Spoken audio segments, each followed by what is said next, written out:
Wonderful, wonderful team that is playing during our meeting tonight. So anyway, thank you all for being here, and those who are with us virtually who are either sick or are unable to be with us tonight as directors. So anyway, I'd like Jacob to do our roll call and introduce our new members and alternates if we have any. I know of one new alternate from the town of Mountain View is Ryan Debner. Is he here tonight? Welcome. All right, we will proceed with roll call. Thank you, Madam Chair. Here we go. Adams County, Julie Duran-Mullica. Here. Arapahoe County, Jeff Baker. Here. Boulder County, Claire Levy. Ashley Stoltzman. Here. City and County of Broomfield, Austin Ward. Here. Clear Creek County, Rebecca Lloyd. Present. City and County of Denver, Adam Paul. Here. City County of Denver, Kevin Flynn. Here. Douglas County, Kevin Van Winkle. Abe Layden. Gilpin County, Susan Berumen. Jefferson County, Andy Kerr. Rachel Zenzinger. City of Arvada, Sharon Davis.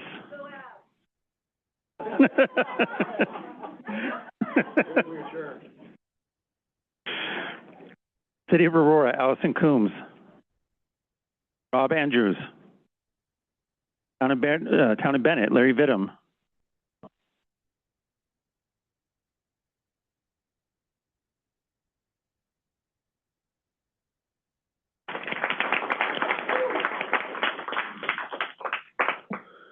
City of Blackhawk, David Spellman. City of Boulder, Nicole Spear. Town of, nope, vacant. City of Brighton, I know Greg Mills is not here, and Tadeo. City of Castle Pines, Deborah Mulvey. Town of Castle Rock, Jason Gray. Tim Dietz.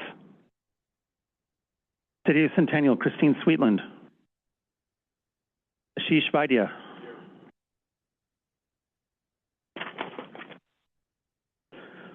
City of Central, Zane Plasik.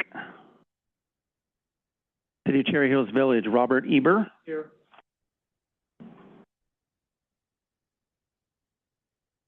City Commerce City, Charles Dukes. Craig Kim. Okay. City of Dacono, Michelle Rogers.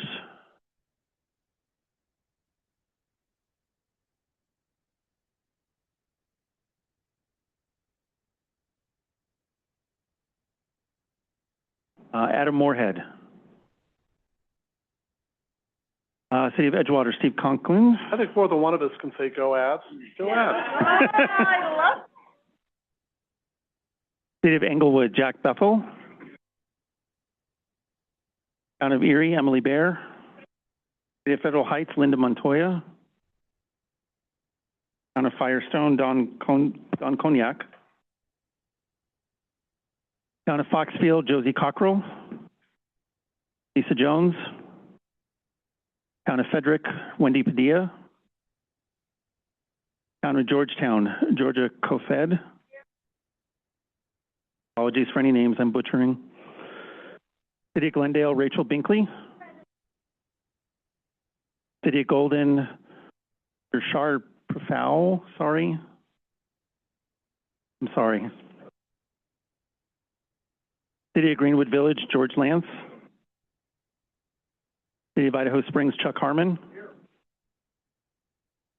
City of Lafayette, Sal Tapia Vega. Kyle Ballou. City of Lakewood, Jeslyn Sherazai. Town of Larkspur, Isaac Levy. City of Littleton, Robert Reichart. Town of Lochbuie, Kat Bristow. Here. City of Lone Tree, Marissa Harmon. I'm in my burgundy Avs colors and go Avs, and I am present. Thank you. City of Longmont, Matthew Popkin. Susie Hidalgo Faring. Here. City of Louisville, Judy Kern. Present. Town of Lyons, Holly Rogan. Mark Browning. Town of Meade, Colleen Whitlow. Here. Thank you, Madam Chair. Town of Morrison, Angela Bernhardt. Here. Town of Mountain View, Kathleen Bailey. Here. Town of Nederland, Nicole Sterling. City of North Glen, Richard Kondo. Here. Town of Parker, John Dyack. Here, and what doesn't Jacob Rieger do? I mean, he does everything here at DRCOG. Doesn't play for the ad. Are you sure? Director Dyack, if you could re-mention that to Doug on July 1st, I'd be very grateful. Thank you very much. I've made the notes. City of Sheridan, Jay Whitaker. Town of Silver Plume, Lee Baronato. Town of Superior, Neil Shaw. Mike Foster. City of Thornton, Justin Martinez. Here. City of Westminster, Sarah Numella. Jack Johnson. City of Wheat Ridge, Rachel Holteen. Darius Pakbaz. Sally Chafee. Kiernan Miletsky. Kiernan's not here. Chris Quinn, are you here?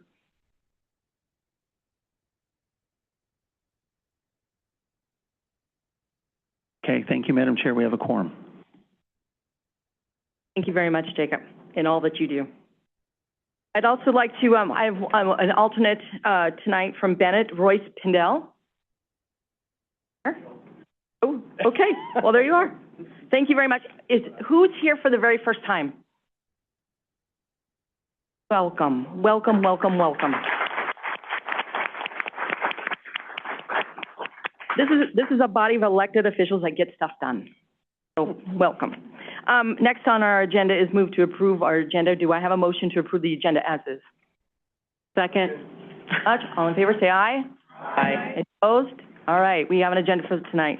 Next is a report of their chair. I just want to welcome everyone here tonight, even though our Rockies lost tonight, but let's go for the Avs. And let's make this a productive and great meeting for all of us. And I will turn it over to our chair of the Performance and Engagement Committee with her report. Director Sherzai. Yes, thank you. The Performance and Engagement Committee met this evening, and we made some decisions about the John B. Christensen Award, which we'll be celebrating at the upcoming DRCOG Award celebration in August. And that's all I can share because I've been sworn to secrecy. So, and that concludes my report this evening, Chair. Very good. Thank you, ma'am. We will move on to a report of our Finance and Budget Committee. Director Kerr. Thank you. So we met on April the 29th, right before our trip to Seattle. I'm sorry that not all of you were there. We had an amazing time and learned a lot. It was wonderful. Thank you. A big shout out to staff for all the work they did in putting this together.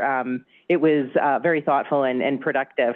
So at the Finance and Budget Committee meeting, the number one thing that we did was give a recommendation. You guys will hear the presentation tonight for the 26-27 financial budget. Year financial budget. There was also a couple of other recommendations we made, increasing in funding for community engagement with Power Ahead for this year as well as through 29. We also made a recommendation for the Spear, Leeds, and sorry, I'm reading this because I don't have memorized, Spear, Leedsdale, Parker Bus Rapid Transit Alternate Analysis Contract to go to Nelson Nygaard. And we also recommended acceptance of some additional DOLA funds to work toward the DRCOG housing study. Thanks. Thank you very much, ma'am, for your report. We'll move on to the Executive Director. Sir. Thank you, Madam Chair, very much. Good evening, everybody. I couldn't help but notice there seemed to be a little bit of a tone in people when they say go Avs. It's like, how can you have a board meeting on the night of the first game of the Western Conference Finals kind of tone? I just noticed that. Many of you know I'm from Canada originally, and I'm sure if they knew that I was having a board meeting on the night of the Western Conference Finals, I would not be allowed back in the country. So that's our little secret. So first of all, on the peer exchange, Director Kern just brought it up. I want to thank everybody that was able to participate in that. I've heard a lot of great things about the event. I think everybody was real appreciative, and I think staff thought we had a wonderful dialogue with you all about the various things we did. But please fill out the survey that you got. That will really help us. I think this is something that we're planning to do again in the future. So we wanted to get your input on that. We obviously can make this better. This is our first foray in this space, and so I just wanted to make sure we have all your comments and suggestions. So please fill that in. August 26th award celebration. Again, this is your award celebration. We have finalized all of our awards now, so we'll be, I know Amber's giving the fist pump back there, so we're going to start contacting the recipients of this year's awards. We're starting, actually, on the 26th, we're actually going to start a half an hour earlier than we did last year. We're going to start the reception at 5:30 versus 6 o'clock, and then begin the dinner at promptly at 7 o'clock. So we're looking forward to that, and please consider supporting the event. If your community can sponsor a table, that would be fantastic. As I've said every month for the last few months, it's a great opportunity to celebrate the great work that your staff does as part of this larger regional community. So please consider a table sponsorship. Bike to Work Day, swag. So we're really hoping that you'll help us promote the event this year by signing up and ordering at no cost to you. There's at your place, there's a little card there that actually has a QR code that Director Stolzman is pointing that out. And you'll be able to click on that and sign up for a t-shirt or a hat. And we'll get those to you before the event. I won't say how soon in advance, but before the event. DRCOG wasn't the only MPO conducting a peer exchange recently. DRCOG and member government partners met with 2 Utah-based MPOs and local governments from central Utah to experience biking, walking, and transit in the northwest part of the Denver region, while checking out recently constructed multimodal transportation projects that were funded through the TIP. DRCOG, we're obviously very grateful for the collaboration and partnership with the City of Boulder, Town of Superior staff to organize and host the event. Special thanks to Boulder County Commissioner Claire Levy and Boulder City Council member Nicole Spear, as well as Boulder Mayor Pro Tem Tara Weiner for their participation. So thank you also very much. I heard back from the executive director from Wasatch Front, which is the Salt Lake City MPO. He was not able to attend, but he said from his staff that they really, really enjoyed it, got some good information, and are already putting together a memo to the board. So that's good stuff. So thank you also very much up in the northwest part of the region. Finance and Budget Committee, you would have received a number of doodle polls from us here recently. Apologize for that.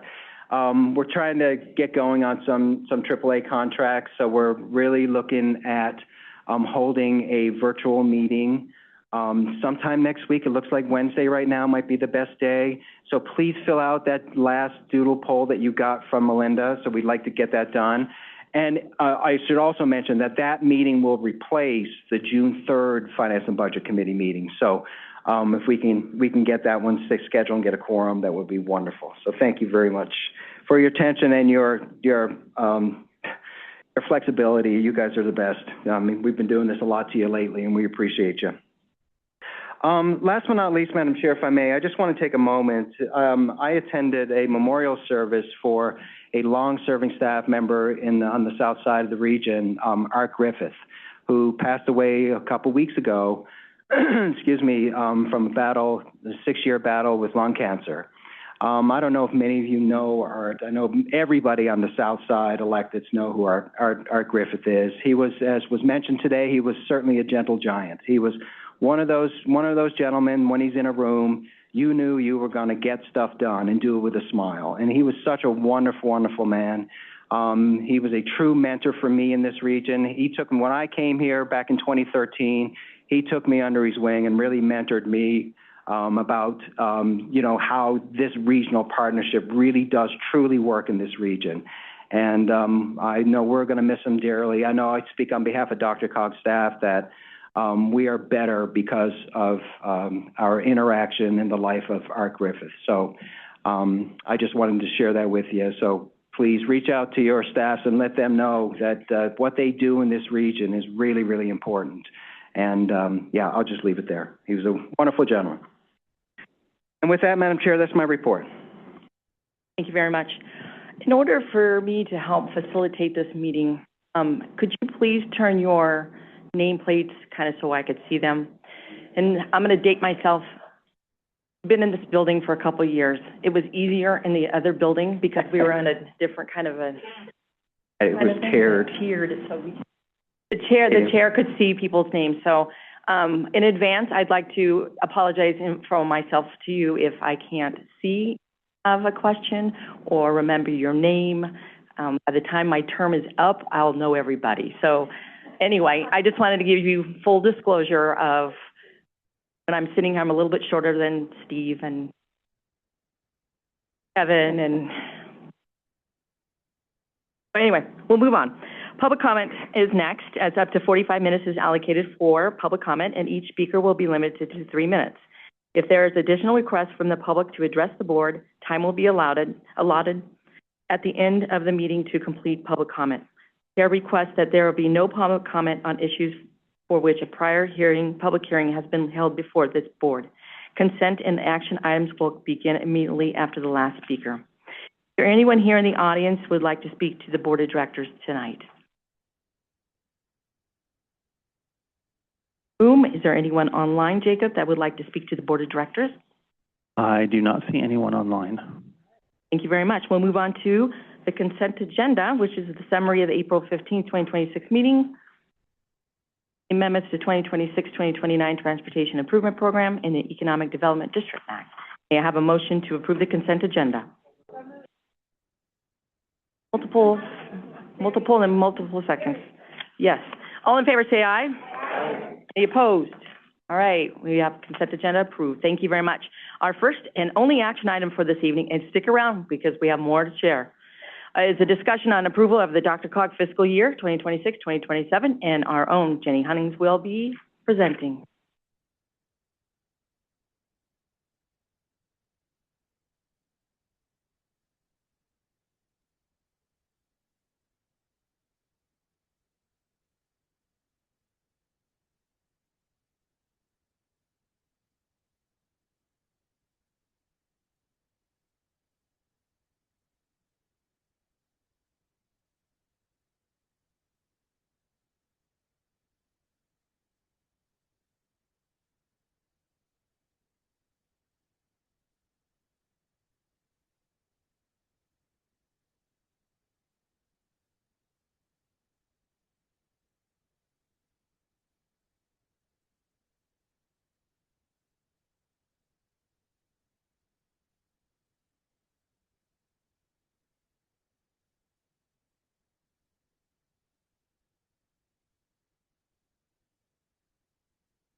Director Dyack, what were you saying about Jacob again?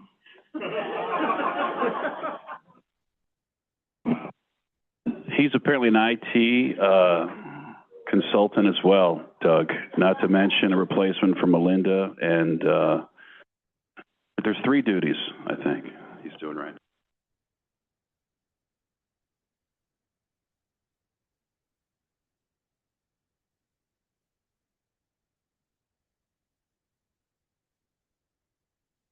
Am I on now? Who wants to talk about the budget? Yay! First of all, before I get started, I just want to give a special thanks to all the directors.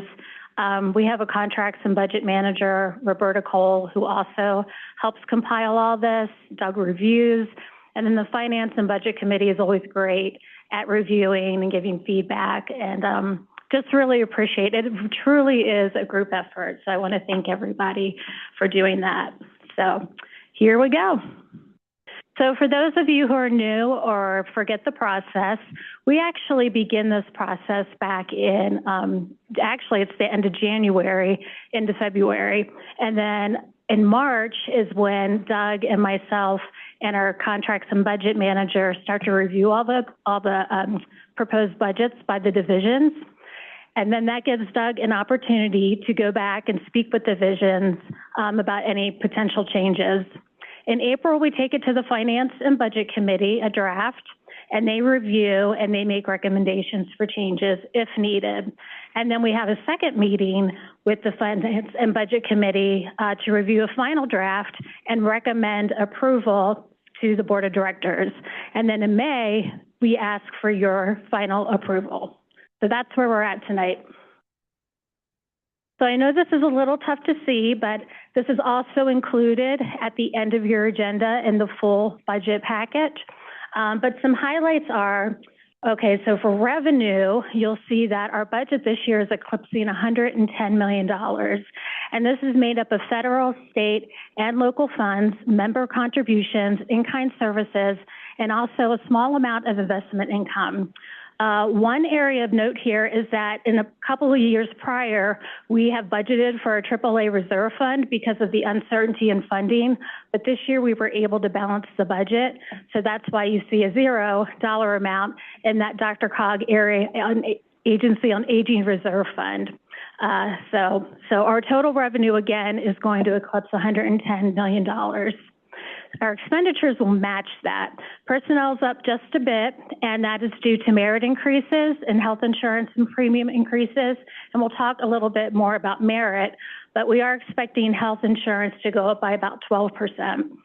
Contractual services are up a bit, and that is due to the Powerhead Colorado. Some of those contracts now are coming into full swing. So we expect more payouts in the coming year. Also, we have a Veterans Directed Program, which we will expend about $400,000 more than we did last year because we expect more enrollment. Capital outlay. So the past couple of years, we have set aside funds to do office reorganization. We actually haven't used all of those funds, so it's almost a carryover just to finish that project. And actually, all we really have left are some office chairs and some office furniture. You'll notice that the reception desk area has been removed, so we need to replace that with furniture. Doug's laughing because it's been going on a while. I've given him a hard time. So our total expenditures will match our total revenues. So our ending balance to our general fund remains unchanged since expenditures are matching revenue. All right, the big picture. So some things we've already mentioned. The budget will increase to approximately $110 million in revenue with matching expenses. This is up from about almost $103 million last year, actually. Member contributions remain flat. We are not increasing member dues. Federal sources continue to be a large portion of the budget. You'll see there that Powerhead Colorado is about 48% of our budget, and in addition to other federal funding. So, and that Powerhead Colorado this year, we're budgeting at around $53 million. But the neutral budget, the budget is neutral and it is balanced. So that's good news. So the merit pool increase, I said that I would mention that. So we're recommending a 3.5% merit pool increase in fiscal year 26-27 to ensure fair compensation at DRCOG. So we take this pretty seriously and do a deep dive to make sure that we're offering proper merit. So we survey a number of member jurisdictions. We also reach out to Employers Council, and they advise on what's going on in the government industry in our area. So they also advise us. And then we review periodicals such as the Denver Business Journal to see what the market trends are. So recently, we just are actually wrapping up a class and compensation survey. So merit will be in addition to the adjustments we make through the class and compensation survey. And actually that came back very positive for the organization. We only had about 15 adjustments out of 150 employees. So, and even those adjustments were fairly small. So we feel good about the competitive wages that we're offering and the merit of, associated with that. So the fiscal impact of growth. So what are we doing to handle that? Part of what we've done this year is a reorganization of administration and finance, including the hiring of a grant manager of administration or a manager of grant administration. And this position is really important and something that we've needed for a while. I don't know if you know this, but we have about 24 funding streams at this point and over 70 open projects. So you can imagine that that's a lot to keep track of. So the grant manager, one of their responsibilities will be to utilize a program that we have called Web Grants to enter all of our grants into that system for monitoring and tracking. So we're excited about that.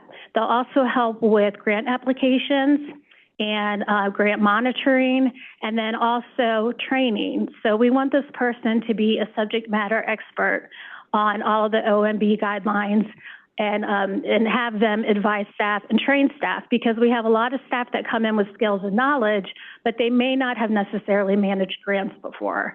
So we're hoping that this position just provides extra support for our program managers. Something else we're doing is drawing down funds more frequently. So in the past, we only had reimbursement billing type grants where we would bill once a month.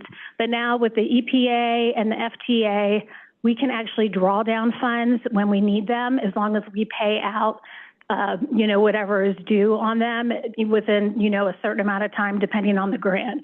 But we're doing that more frequently now. So we're no longer sitting at a once a month reimbursement schedule. We're drawing down funds as we need them. Another thing we've done the last couple of years is we've created business operations teams. So in admin and finance, we actually have a business ops team that is dedicated to Powerhead, Colorado, and we have another one that's dedicated to the AAA. And so these business ops teams really help with the budgeting, the finances, the compliance, and making sure that all of the fulfillments of the grant are, being satisfied. So that's been a really positive change over the last couple of years. And then we're ensuring that teams have the tools, equipment, and training that they require. One of the things we did this past year is join the National Grants Administration Association, and that provides a lot of training materials, webinars. They also update us when there are changes to grant regulations, so that's been really helpful. And then we have tax, banking, and audit consulting. So we really rely upon them heavily, especially when new projects and programs come along, and that's been a real advantage to our team. Risk management. So I know this is important to everyone. We're really fiscally prudent, and we maintain a strong fund balance in the case of unforeseen circumstances. I know about a year ago with the new administration coming on board, there was some consternation about, what funding could potentially look like.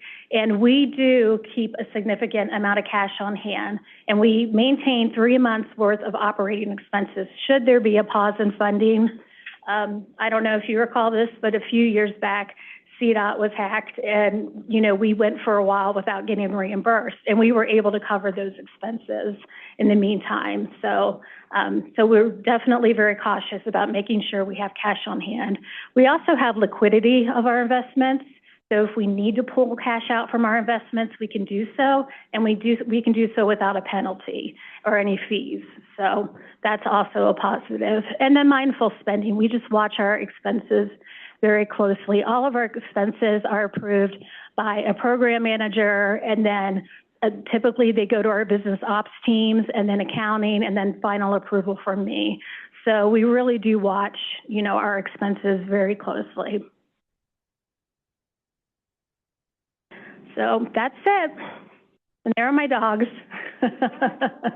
So are there any questions, anything I can answer? Questions, comments for Jenny?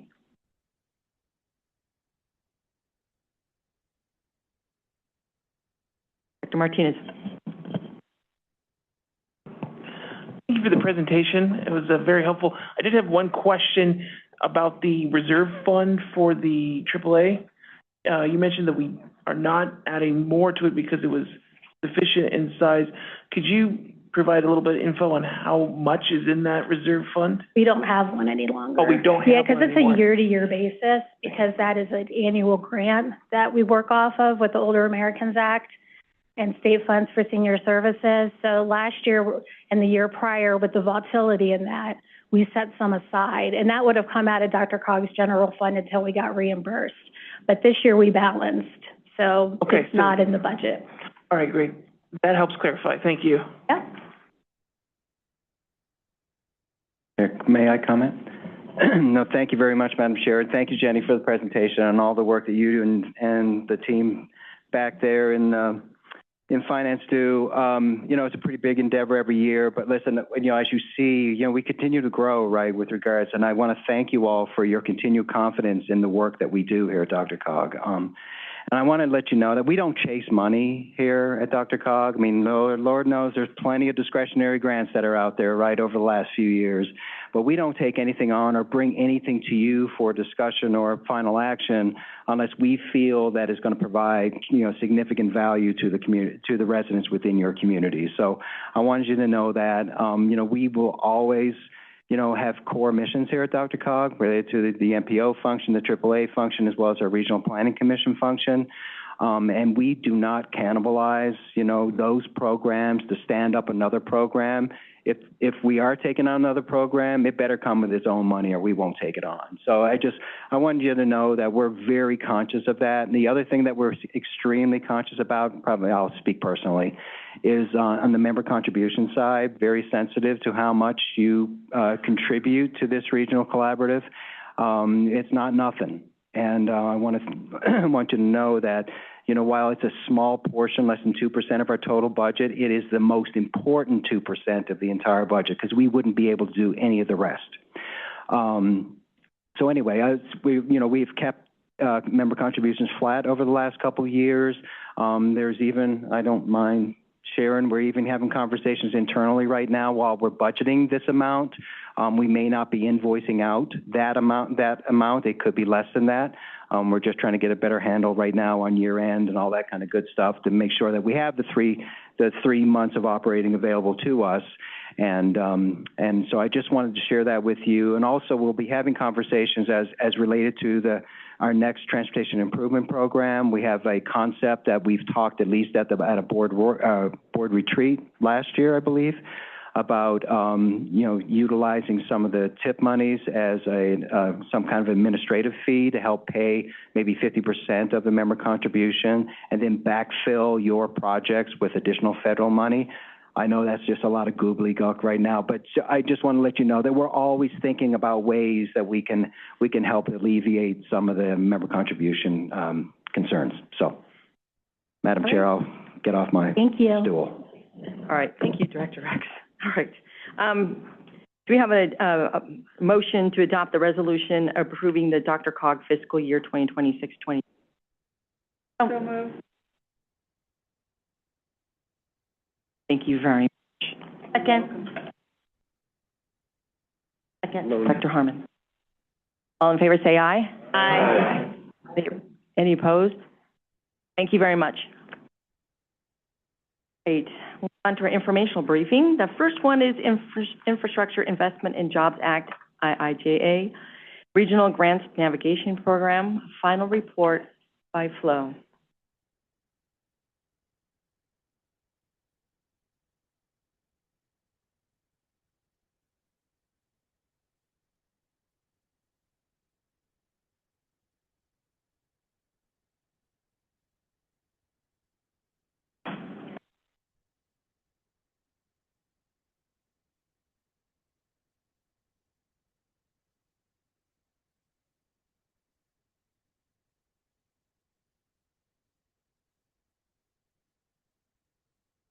Well, thank you, Madam Chair. I'm pleased to introduce to you tonight Katie Baum, who is with WSB Engineering. They were the contractors that DRCOG hired for the last 3 years to implement the IIJA and IRA regional grant navigation program. And Katie's only been with WSB, a little shy of a year, but before that, she spent like 3 years with FEMA, so she's been around the block a few times. And Paul Jositis, who many of you knew when he was at RTD, at CDOT as the RTD for Region 1, sends his solicitations from Greece. He retired again from WSB and has moved to Greece. So he's off on a new adventure. And anyway, it is worth noting that we're giving you this report tonight as a summary of all of the activities that have transpired in the last 3 years with the IIJA Regional Grants Navigation Program. And I will say, every month when I had to go through the list of activities and the billing from WSB, it was daunting.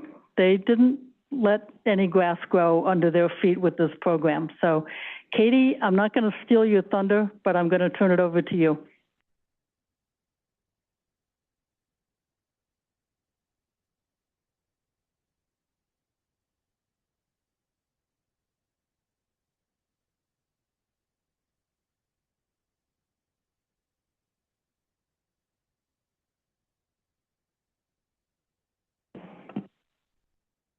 Can everyone hear me? Okay. Prior to FEMA, I was with City of Louisville, and I keep seeing Councilmember Stoltzman and want to say Mayor Stoltzman, but that is not quite true. And I keep trying to advance slides quicker than we're moving. So good evening, everyone. My name is Katie Baum, Senior Sustainability Planner at WSB. I'm very pleased to be here this evening to present the DRCOG RGN program closeout, a 3-year initiative that brought federal grant navigation and technical assistance to communities across the Denver metro area. Before diving in, a special thank you to DRCOG and the governor's office for really championing this effort. Thank you to all of your communities that let us in and invited us in to see all of your inner workings, and were gracious with your time and trust. And a very special thank you to the gentleman in the back, because I think I tried every locked door around this entire building before I got in. So thank you for shepherding me into the conference room, or else I would not have probably gotten here.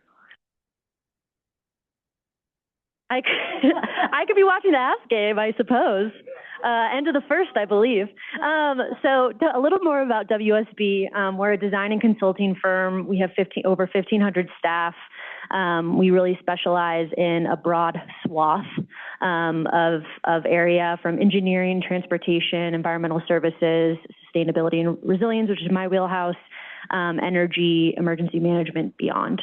What made WSB uniquely suited for this program was our ability to draw on that breadth of expertise, not just as grant navigators, but as engineers, planners, managers, who could kind of step in and do the technical work when communities really needed it.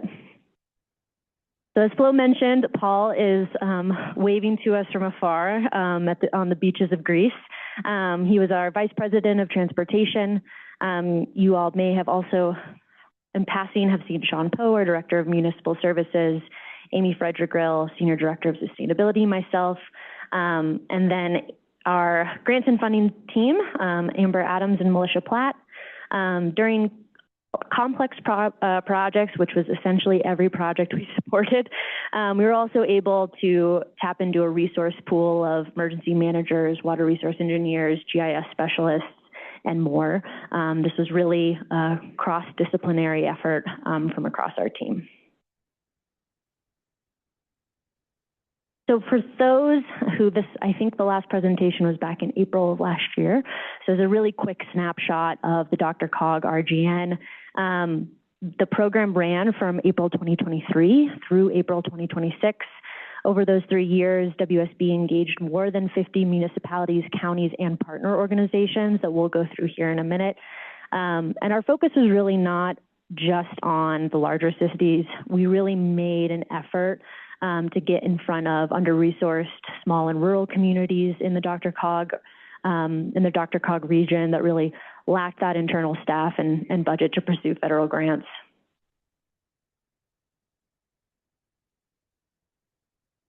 So the program really unfolded across these three distinct chapters, this really big delivery arc.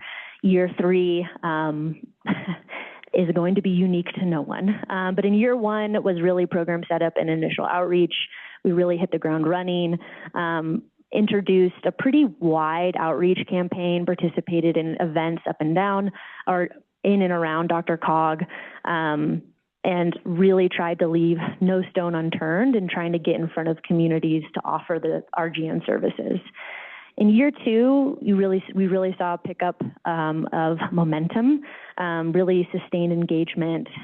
In a single quarter, we had over 80 documented touch points with communities, with partner organizations, facilitated a lot of cross-departmental meetings, and really came out of year 2 run-in with 3 major federal grant awards. And then year 3, everything got a little topsy-turvy. The volatile federal environment kind of threw the RGN a bit for a wrench. And we'll talk more at the end about delivery challenges. The team really helped more so communities reprioritize from program pauses, shifting criteria, canceled programs altogether. It was really a time to kind of rescan the seas with communities and reevaluate grants.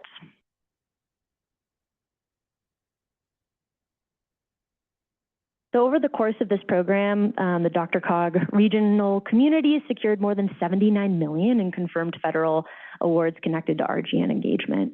We have City of Golden, Gilpin County and Boulder County, City of Boulder, City of Thornton, City of Westminster, and Town of Lyons.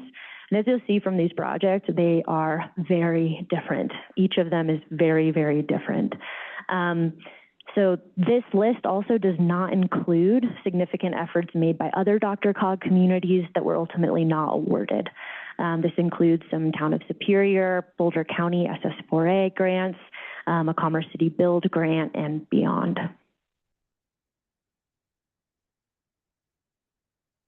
So beyond the grant dollars, the program delivered, as we packaged kind of these ancillary impacts. As you all know, and as a regional body, so many of these issues really don't care about jurisdictional boundaries. And so the RGN served as a regional connector, really introducing staff across neighboring cities, introducing and providing information sharing sessions, such as like FlexRide microtransit programs, and really running these kind of informational sessions across different cities and communities to initiate some of this project scoping and project build out. We also worked pretty significant on community alignment. So facilitating multi-departmental meetings. We did this pretty extensively in Superior, one of the grants that ultimately wasn't awarded, but really helping communities break down these internal silos and develop more integrated, more competitive funding strategies. One thing we also noticed with community alignment in particular is sometimes we had neighboring cities going after the same grant and counties going after the same grants as the cities within the counties. And sometimes that would cause a little bit of maybe grant uncertainty. So having those conversations was really important. And those were a lot of the conversations that RGN was able to support. And then robust project scoping, these all kind of cascade into one another, but really having that professional grant writing expertise and engineering in-house. But then as Flo kind of mentioned, I come from FEMA. We have other staff that come from FWHA.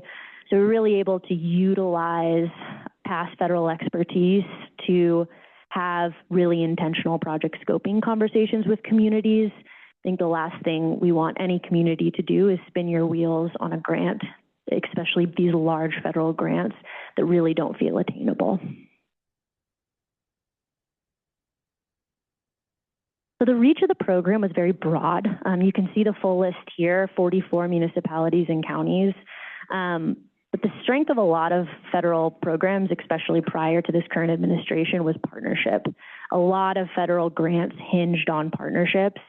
And so at the RGN and with WSB, we aim to kind of go above just or past just the municipality and the county level engagement and start engaging and supporting counties and municipalities to work with these CBOs or organizations within the city to build out more robust applications.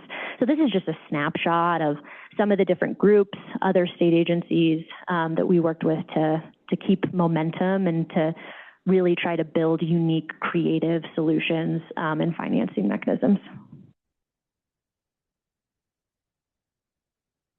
So in an effort to continuously improve services, WSB also developed a unified grants digest. This surprising, or maybe it wasn't so surprisingly, became incredibly popular. It ended up being probably one of our most consistently impactful tools. By the end of the program, the Grants Digest was going out to about 160 contacts, from grants managers to deputy city managers across the DRCOG area.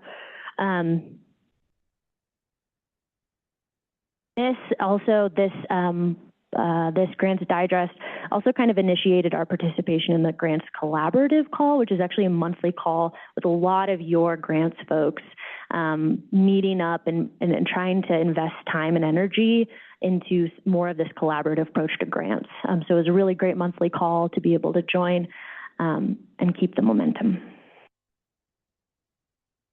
So it would really not be an honest program review without acknowledging some of the challenges the region navigated. None of these I think are going to be surprising to any of you, but more so just to reiterate here. Also, a lot of these problems are just evergreen. It is just the burden of putting together federal grants. They are massive, they are time consuming. They often have specific tools, specific software that you need to use to submit them. So some of these are just evergreen, but some of these were really amplified by the change in the administration.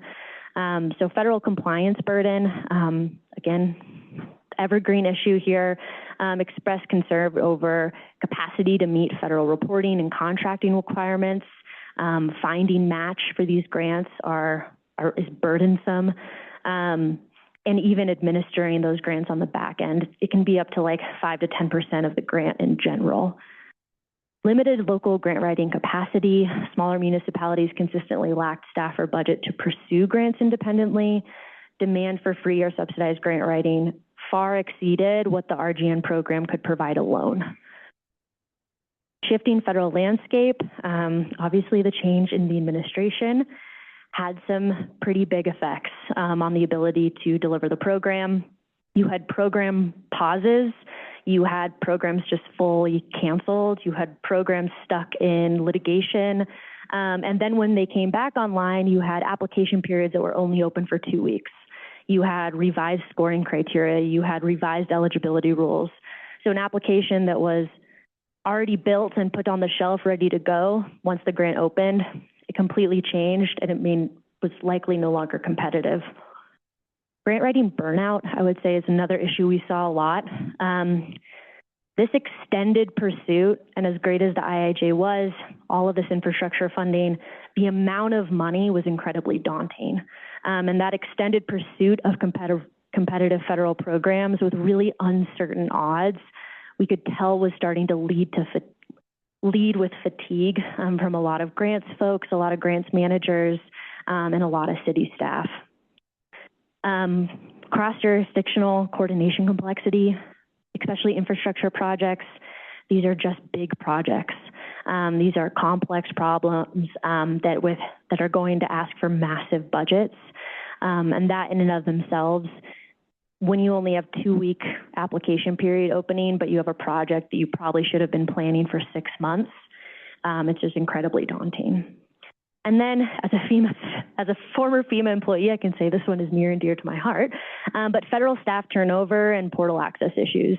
With federal staff leaving, we were seeing some communities wary because they were struggling even to get reimbursements from grants they have already been awarded.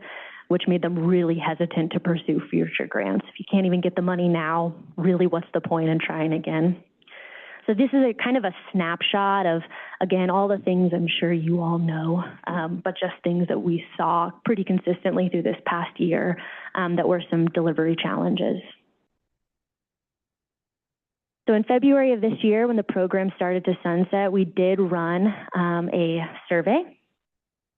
We got a couple responses that were overwhelmingly positive, and respondents, you know, really also told us what they would want going forward. So, you know, grants calendars, having them in one unified space, identification of high probability opportunities. That one is hard because as the money shrinks, the competitiveness increases.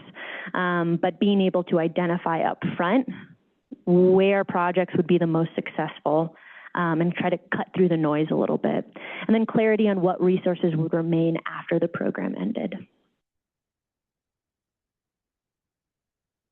So on behalf of the entire WSB team, again, thank you to DRCOG, thank you to the Governor's Office, a big thank you to all of your communities, and I'm happy to answer any and all questions. Thanks, Katie and Flo, very much. Questions or comments for either one of them? And in case you weren't quick enough to do the math on the grants awarded slide, it totals almost at $80 million. So this was a $300,000 program, $100,000 a year over 3 years. That's a pretty significant return on investment. So props to WSB as our regional grants navigator. Thank you, Katie. Questions? All right, thank you very much for being here tonight. And all right, we're going to move on. Yesterday, the RTC had this same impact study discussion, which is your attachment F. And it's the Interstate 70 Mountain Corridor Impact Study. You'll be amazed about the data that's going to be presented to you tonight, and I'm going to turn over the mic to Jacob.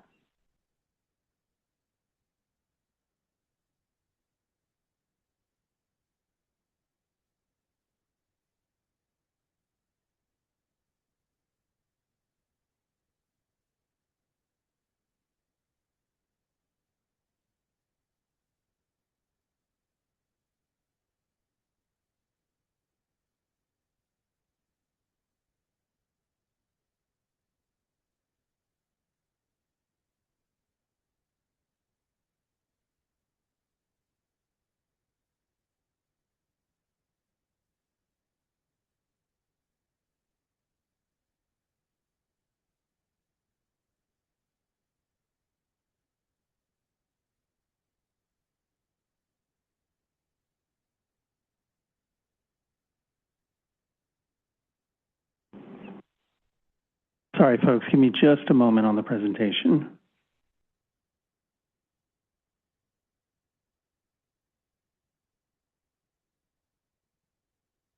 And the power. Before we get into the next presentation, Doug will have the get out of jail parking passes for you tonight. So after the meeting, please, Doug.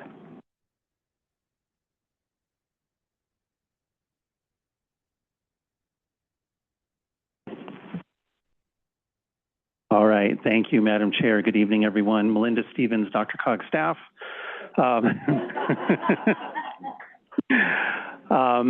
Really just, I have finally of all my jobs done, I have the easy one of just introducing our speaker. But this really is a fascinating presentation. It relates to congestion and economic and other impacts of the I-70 corridor through the mountains. So from Denver up to Vail, roughly we actually do all the way out to the western slope. So looking at the entire I-70 mountain corridor and really trying to understand what happens with congestion along that corridor. And this original study was done back in 2007. And so this study is really an update of the original. And what's really fascinating is that they used the same methodology so that they could do some longitudinal comparisons between the two studies about how things have changed over the years. So I'm not going to steal my presenter's thunder any more than that.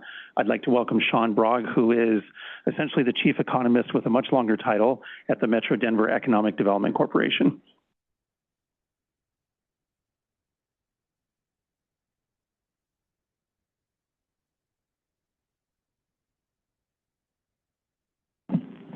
All right. Well, good evening, everyone. My name is Sean Bragg, and I am the Senior Economist and Director of Economic Competitiveness at the Metro Denver Economic Development Corporation, which is part of the Denver Metro Chamber of Commerce. I think that many of you might be familiar with the work of the MDEDC when it comes to economic development. The Economic Competitiveness team is really the economic research division of the MDEDC, and this part of EDC really comes out of a takeover of a business called Development Research Partners, or I should say a part of a business called Development Research Partners, which was run by Patty Silverstein. And she did some really great work throughout the years, both at the Chamber and in her private consulting business. And we were asked to update a study that she had done, it was data from 2005, but published in 2007, that really looked at the economic cost of congestion along the I-70 mountain corridor. I have this up in a PDF here, so if you don't mind my scrolling, I don't know if I'll be totally accurate right away, but hopefully we can get the message across. Okay. Really quickly on why a report like this matters. So I-70 serves as the primary connection between Metro Denver, the Mountain Resort region, and the Western Slope. And we think about congestion along I-70 as being aggravating or possibly annoying, but it has actually real economic costs because it influences tourism, it influences workforce mobility, freight movement, public safety, and overall economic efficiency. So for the 226 roughly residents of the Western Slope, reliable access to the Front Range markets is really essential for business operations, workforce mobility, and economic stability. This really depends on the I-70 corridor. In the Mountain Resort region, congestion influences primarily tourism demand, but also employee access, housing affordability, and seasonal economic activity. And for the 3.3 million residents of Metro Denver, congestion affects not only leisure travel, but also goods movement and regional economic efficiency. The purpose of this report, like the last report, is not actually to propose solutions, but to talk more about the cost of congestion and how that cost has changed over 20 years of economic growth, population change, et cetera. And what we're really getting to here is that as Colorado's economy grows, having this reliable year-round corridor performance is critical both to regional stability and also statewide economic competitiveness. I'll go over the key findings really quickly. In the original report, we broke this down into 4 sections, which are tourism, resident time loss, GDP impact, and government impact. In the most recent report, we estimate that $47 million in annual tourism revenue is at risk from congestion-related delays along I-70, that $319 million is lost in this category that we call resident time loss from sitting in congestion along I-70, that $1.9 billion is at risk from what we used in the original study, a very small 0.5% productivity decrease, which is the result of delays along the corridor, and that the government impact for fiscal revenues is about $2 million, which is a function of the tourism revenue at risk. In total, this results in our most recent figure of $2.25 billion as the total cost of congestion along I-70. This is up $1.4 billion from the $839 million estimate in 2005, and most importantly, this is a 53% real increase after adjusting for inflation. In addition to the figures that go into our headline number, we also took some of the original report and wanted to replicate what was done there in some oft-quoted figures from that study. There was a number that went out that said, hey, every hour that I-70 is closed, the Mountain Resort loses about $800,000. This is what we estimate visitor spending to be in the at businesses in the Mountain Resort region. This figure has risen to $2.3 million per hour. We also looked at increases in shipping costs due to delays. We estimate that the Mountain Resort region pays an additional $2 million from shipping delays along the corridor, and that this rises to $14 million when you're looking all the way from Metro Denver to the Western Slope. We also took a look at the most recent PEIS, which estimated the total cost of capital improvements that the scenarios were devised of what people would like to be done along along the corridor. They gave a range, and what we're looking at here is the upper bound of total capital improvements and inflating that, adjusting for both inflation and an increase in construction costs, which moved slightly differently over the last 20 years. We estimate this number in the upper bound at $30 billion. Every year that you delay construction along the corridor raises the cost over time. We also estimate annual maintenance costs are now about $44 million. In addition to these more quantitative findings, we also have a beyond the numbers section in the report where we're looking at some more emerging themes. We got this a lot from the partners that originally approached us about doing the report, and also some of the stakeholder discussions that we had with communities along the corridor as we were getting into the analysis and report writing. What came up mostly in this version was a rising frequency and severity of severe weather events that are causing more frequent and longer closures. This can cause not only delays, but it also strains transportation infrastructure and causes safety risks. So we included this as a major section in the report. We also got some feedback from the first couple of presentations we've done that asked us to take a closer look at closures and diversions. So we are working on that right now as we do our revisions before the final report goes out. We also spend a decent amount of time on housing dynamics. We've seen a rising prevalence of second homes and also short-term rentals in the mountain resort community. And this is not only pushing up housing costs, but also probably pushing the workforce for the mountain community away from where they work, which is increasing congestion along I-70. As I just mentioned, we're digging in a little bit more on this traffic diversion section. So closures along I-70 push a lot of traffic onto routes that are not designed to handle that type of traffic or that volume of traffic. This results not only high volumes, longer travel times, but also increased safety risk and significantly an added strain on local infrastructure. Just really quickly on the scope and methodology of the report, as Jacob mentioned, we are updating a report from 2007. For most of it, we are maintaining, or for the headline number and the widely quoted figures, we are maintaining the same analytical framework so that this is an apples-to-apples comparison over roughly 20 years. We are trying here to quantify the cost of inaction along I-70. So in this sense, we're assuming that there are no major capacity or operational improvements when we come up with these numbers.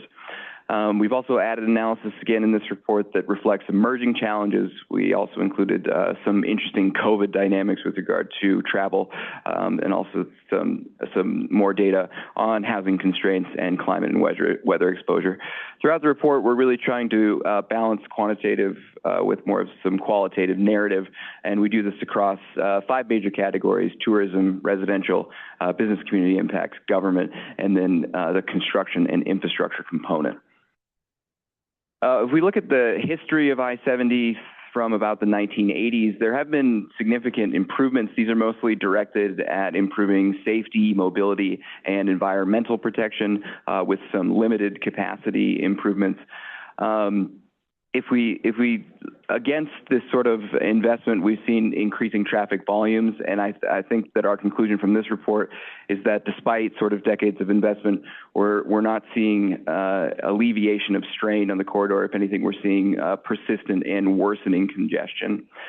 From a legislative standpoint, most of the legislation that has come out of the state is really aimed at improving safety, operational reliability, and there have been some bills that increase transportation funding. Most notably, Senate Bill 21260 created a dedicated transportation fund in the amount of $5 billion.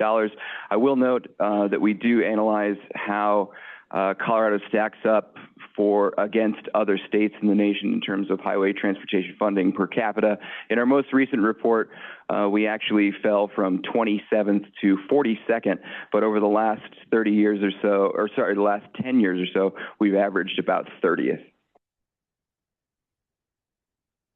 Turning to base traffic conditions along the corridor, we use these specific segments that monitor traffic volumes, and therefore we can get at traffic congestion to map over to our segments that we have throughout the report. So we use Idaho Springs for Metro Denver, we use the Eisenhower Tunnel for the Mountain Resort region, and we use Glenwood Springs for the Western Slope. Idaho Springs handles the highest average daily volume of traffic with a significant increase of over 10% since 2015. Glenwood Springs area has actually grown the most since 2015. It has also grown the most since 2005. All these numbers are right around 20%, which is 0.7 to 1.9% average annual growth. And I think anybody that drives along I-70 knows that lane capacity doesn't expand by 0.7 to 1.9% per year, which is leading to some persistent and worsening congestion. Traffic along I-70 has a distinct seasonal pattern. Most vehicles per day actually transit in the summer, but the winter has the most congestion days and the most severe congestion. This is a result of not only weather, but narrower travel times and ski traffic. In terms of growth since 2005, the shoulder season has actually seen the most significant increase in daily vehicle traffic. It's up to 22.9% since 2005. We think that part of this is due to congestion-related delays in both the winter and the summer. People are choosing to go up to the mountains in the shoulder season. If we look ahead to 2050, DRCOG actually estimates that regional vehicle miles traveled in the area will increase by about 40%. The projected growth is most strongest till 2030 in the Idaho Springs region. But if you look out to 2050, we project that Glenwood Springs will actually see the most significant increase in traffic. The point that I really want to make here, though, is that all of these numbers are well above 25%. If we see this 25-year growth of 25 to 35%, and there are no significant capacity improvements along I-70, this trend of worsening and persistent congestion is going to worsen over time. Turning to the sections that go into our headline number, I'd like to talk first about tourism. Tourism is a major driver of the Colorado economy. In 2024, about 95 million visitors spent about $29.5 billion in the state on tourism-related expenditures. About $4.7 billion of this was spent in the Mountain Resort region. This is where we get our numbers that go into the amount that is at risk from a 1% decline in tourism spending. The way that I actually like to think about that number, just to note, is not necessarily a 1% decline. If you look at how retail sales move over the last 20 years, they generally go up. It's more, to me, what could have happened if we didn't have some of the constraints on people getting up to the mountain community. Could it have grown by 1% more? Of this total spending in Colorado, $780 million gets spent on the Western Slope. We're also seeing significant increases in lodging costs, and the effects of congestion on lodging are actually somewhat ambiguous. On the one hand, people that live in Metro Denver might forego trips further away from home, spend their leisure hours closer to where they live in order to avoid stuff like congestion. However, people could also, instead of doing day trips up to the mountains, go up and actually stay the night. So the effects on lodging are unclear. Congestion in some scenarios could cause an increase in overnight stays. There are some significant alternatives to travel along I-70. You can take bus staying, you can take snow staying.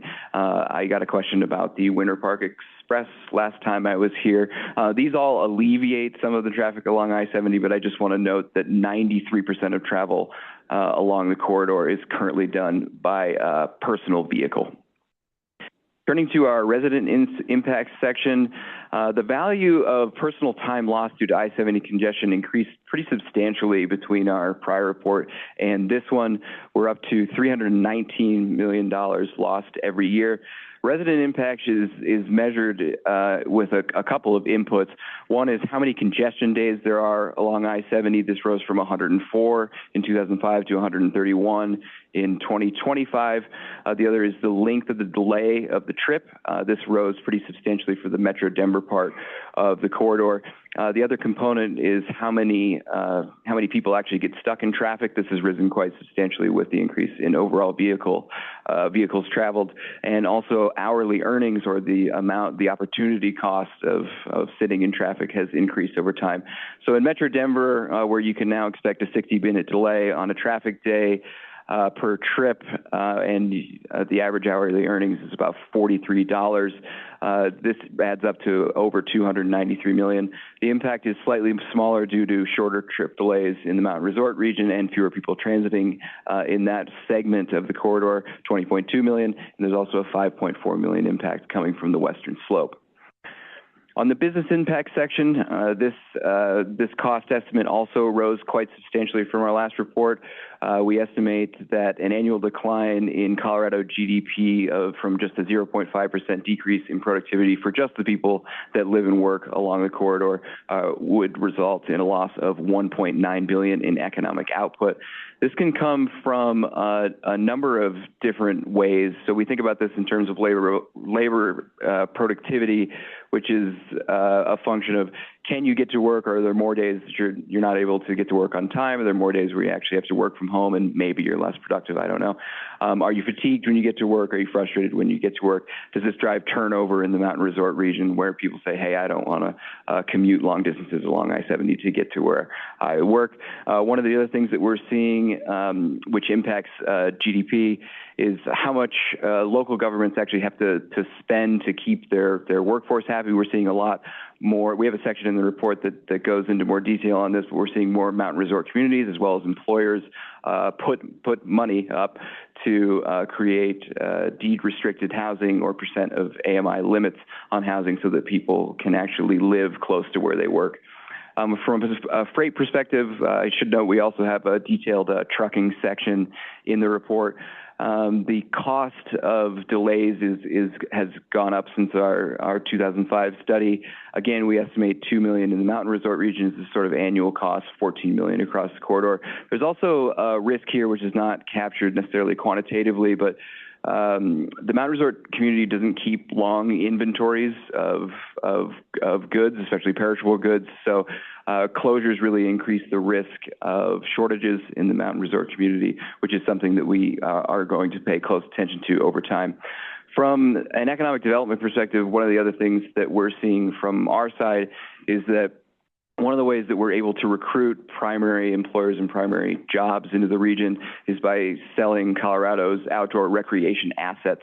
When it becomes a little bit more of a hassle to access those assets, it becomes a little bit of a harder sell from an economic development perspective. On the government impact side, again, we estimate this as what government revenues will be lost due to a potential decrease in sales tax revenue across the corridor. This, in my opinion, doesn't fully capture what is really going on with local governments along the corridor. If you think about it this way, if you have more traffic along I-70, it doesn't necessarily mean that more people are going to stop and spend money in your community and generate more tax revenue, but it probably does mean that more people are going to get in accidents that require emergency response. So this is something that we've also been asked to put into our revisions, is really looking at how strained some of these communities are. We've talked to some that say they're at kind of 100% of their capacity to respond to emergencies along the corridor. So this is something that doesn't go into our headline number, but is also going to be included to make sure that we're thinking about the strain that's being put on local entities. In the Beyond the Numbers section of this report, as I mentioned a little bit earlier, we do focus a little bit on maybe what we can call a housing crisis. 60% of homes in the mountain resort region are second homes. Home prices are up about 200 to 300%. Again, we think this is pushing at least the mountain resort workforce farther away from where they work, which is causing congestion and kind of a feedback loop. The climate and weather section, what we're really paying close attention to here, again, is increasing frequency and severity of storms, which causes more closures, longer closures. There is an interesting phenomenon here when we're looking at these low snowpack years like we had this year. When I originally looked at this data, I thought that maybe congestion will get a little bit better because not many people go up to the mountains if there's no snow. They don't want to ski. However, it's not as clean cut as that. What actually happens is that people try to condense. They all go up to the mountains at the same time to try to ski, which is actually leading to these very, very severe congestion days. So if this is going to be the norm going forward, we might be looking at marginally lower overall it's winter season traffic, but it's going to be so heavily concentrated that I think that the congestion is going to be, could be significantly worse. On the diversion risk side, which again, we are extending a little bit from our original analysis, we're really looking at how closures along I-70 push traffic or people voluntarily choose to go a different route onto different highways that are not really equipped to handle this type and volume of traffic. Communities in these regions also face sort of these sudden surges and again, increased safety risk and infrastructure strain. We also have a health and environment section in this report, congestion generally, raises in-vehicle pollutant exposure. It also raises emissions and travel stress.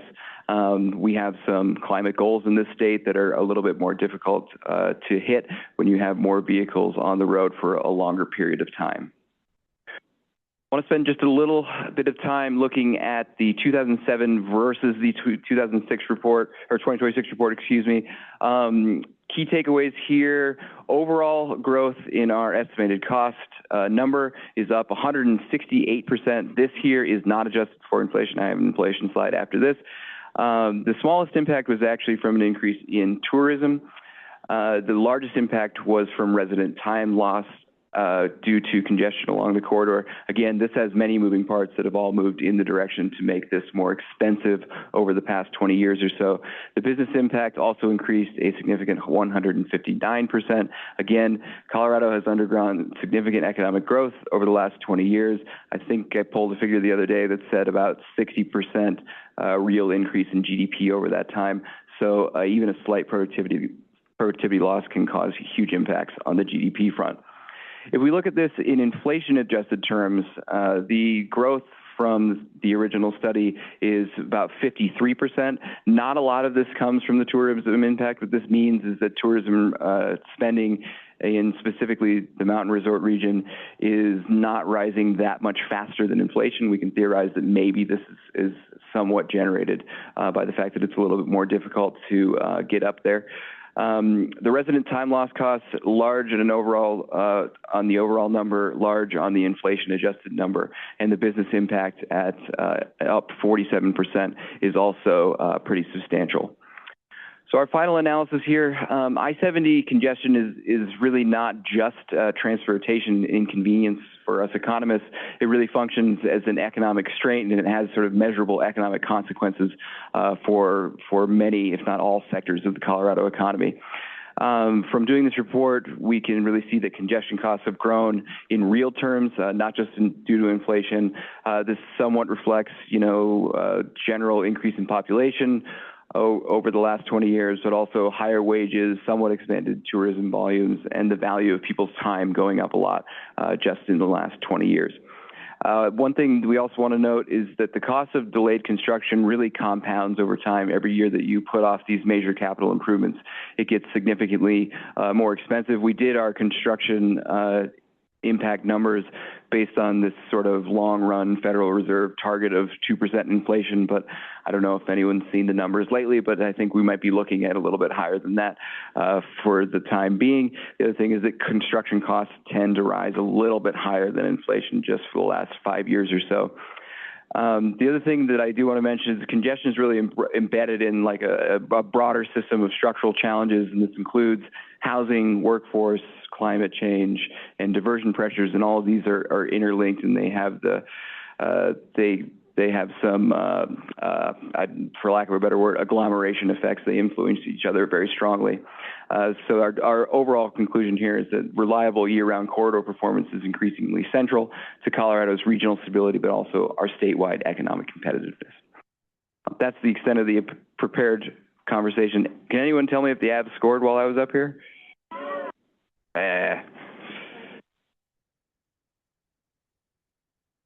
Oh, Vegas? Oh. Ooh. I'd be happy to take any questions. Told you it was good, huh? Either. All right. Commissioner Lloyd.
Sure.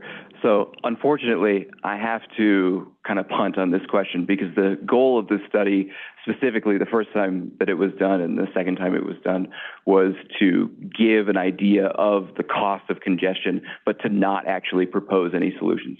What we can do, if anybody is interested, however, is if you have some solution ideas, we can analyze them from an economic cost-benefit perspective. But in this report and in the original one, we don't give any recommendations on what exactly to do about this. We're only giving people some numbers so that they can use that to do or to try to push through what they want to do along I-70. So I apologize for that. Thank you. Chuck Harmon from Idaho Springs. I want to thank you for acknowledging that there is literally just almost never any kind of compensation for our EMS response on I-70.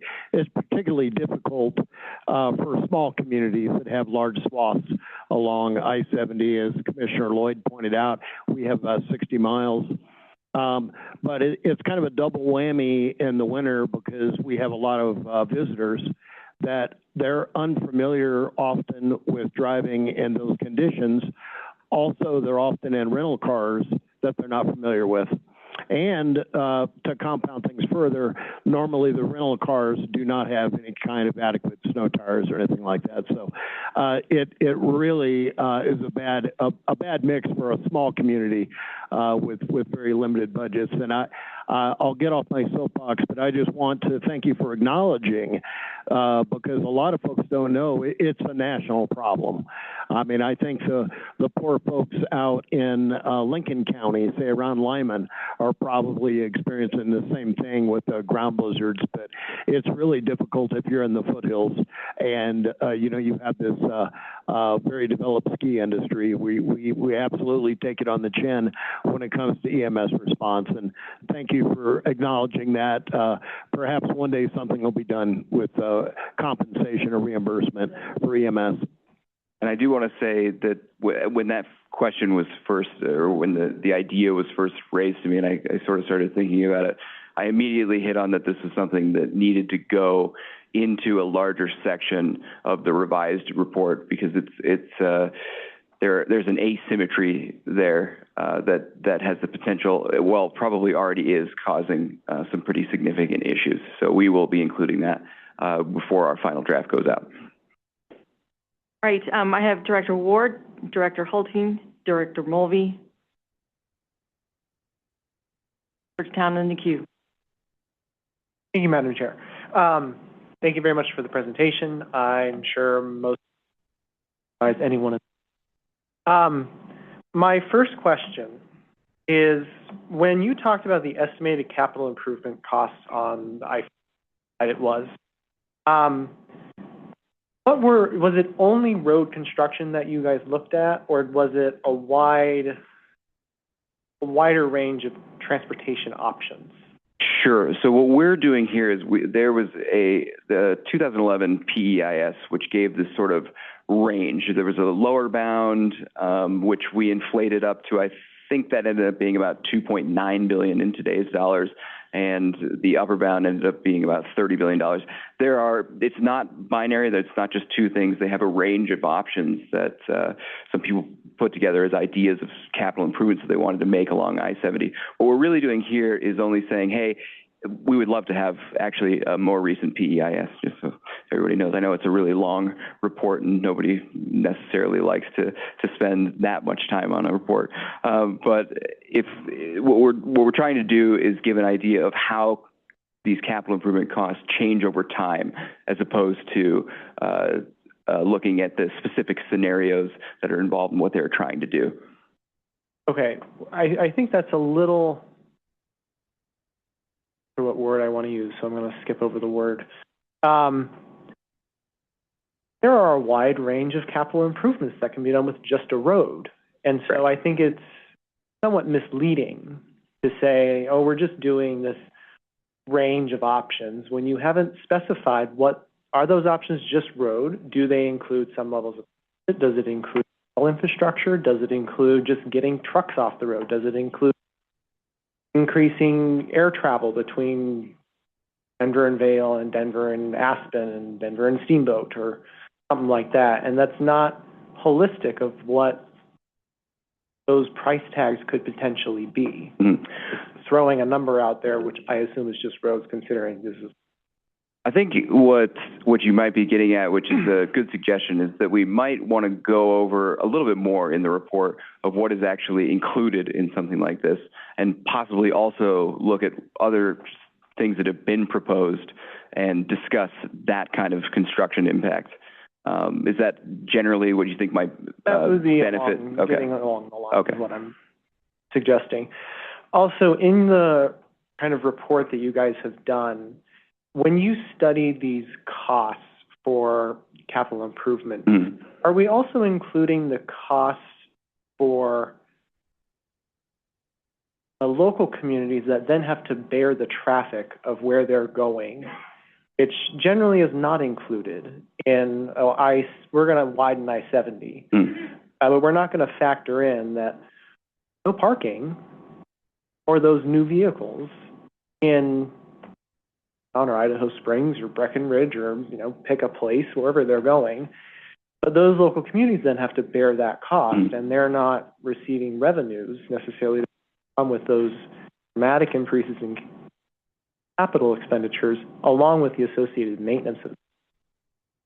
I think that this is one of the reasons why we decided to include an expanded section in the report that really tried to look at this revenue versus traffic conditions or increase in traffic conditions, and how those things might not be linked, or might not, in your example, be linked at all.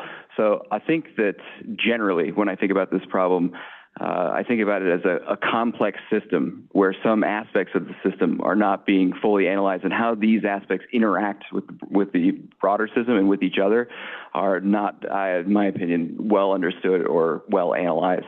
I don't know if we necessarily have the ability in this report to estimate what those costs might look like. In the sense that if you made $30 billion in lane widening improvements across I-70, what that would mean for all of the communities. But it is definitely a problem that I would be interested in looking into in the future. Okay.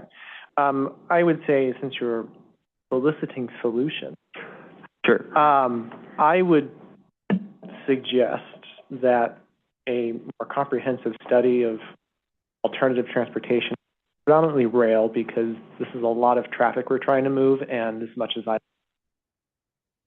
buses have a very small capacity, unless you inundate I-70 with a bunch of buses, which I don't think is financially prudent per se. So I would really encourage an updated analysis of what does rail connections along I-70 from not only the Denver metro area, but the Front Range entirely, because I-70 is getting traffic from Colorado Springs and Fort Collins, and those areas are going to continue to grow, all contributing. So that is my suggestion. And compare that, especially with the return on investment and other metrics you pointed out, how they compare with one more lane on I-70, which we know we can't put in physically. By the way, that sort of project where we do evaluate the cost benefit of alternatives along I-70 is something I would very much like to do. All right, thank you. We'll move on to Director Holding. I have two macro questions and a couple of specific data point questions. My first question has to do with and I look at this from a policy perspective, so I'm wondering, since it's from the Chamber of Commerce, EDC, was the goal to quantify what's needed to account for the growth policy that we have in tourism? So when we get a project at the ECT, we are agnostic to the goals of the broader chamber or the EDC when we're doing it for a third party. So in this sense, we were asked to update a prior study, which was quantifying the cost. Anything that the chamber thinks about this or that the EDC thinks about this, I'm not going to include in this report because it's, we do it for the stakeholders that have come to us and asked us to do a specific task.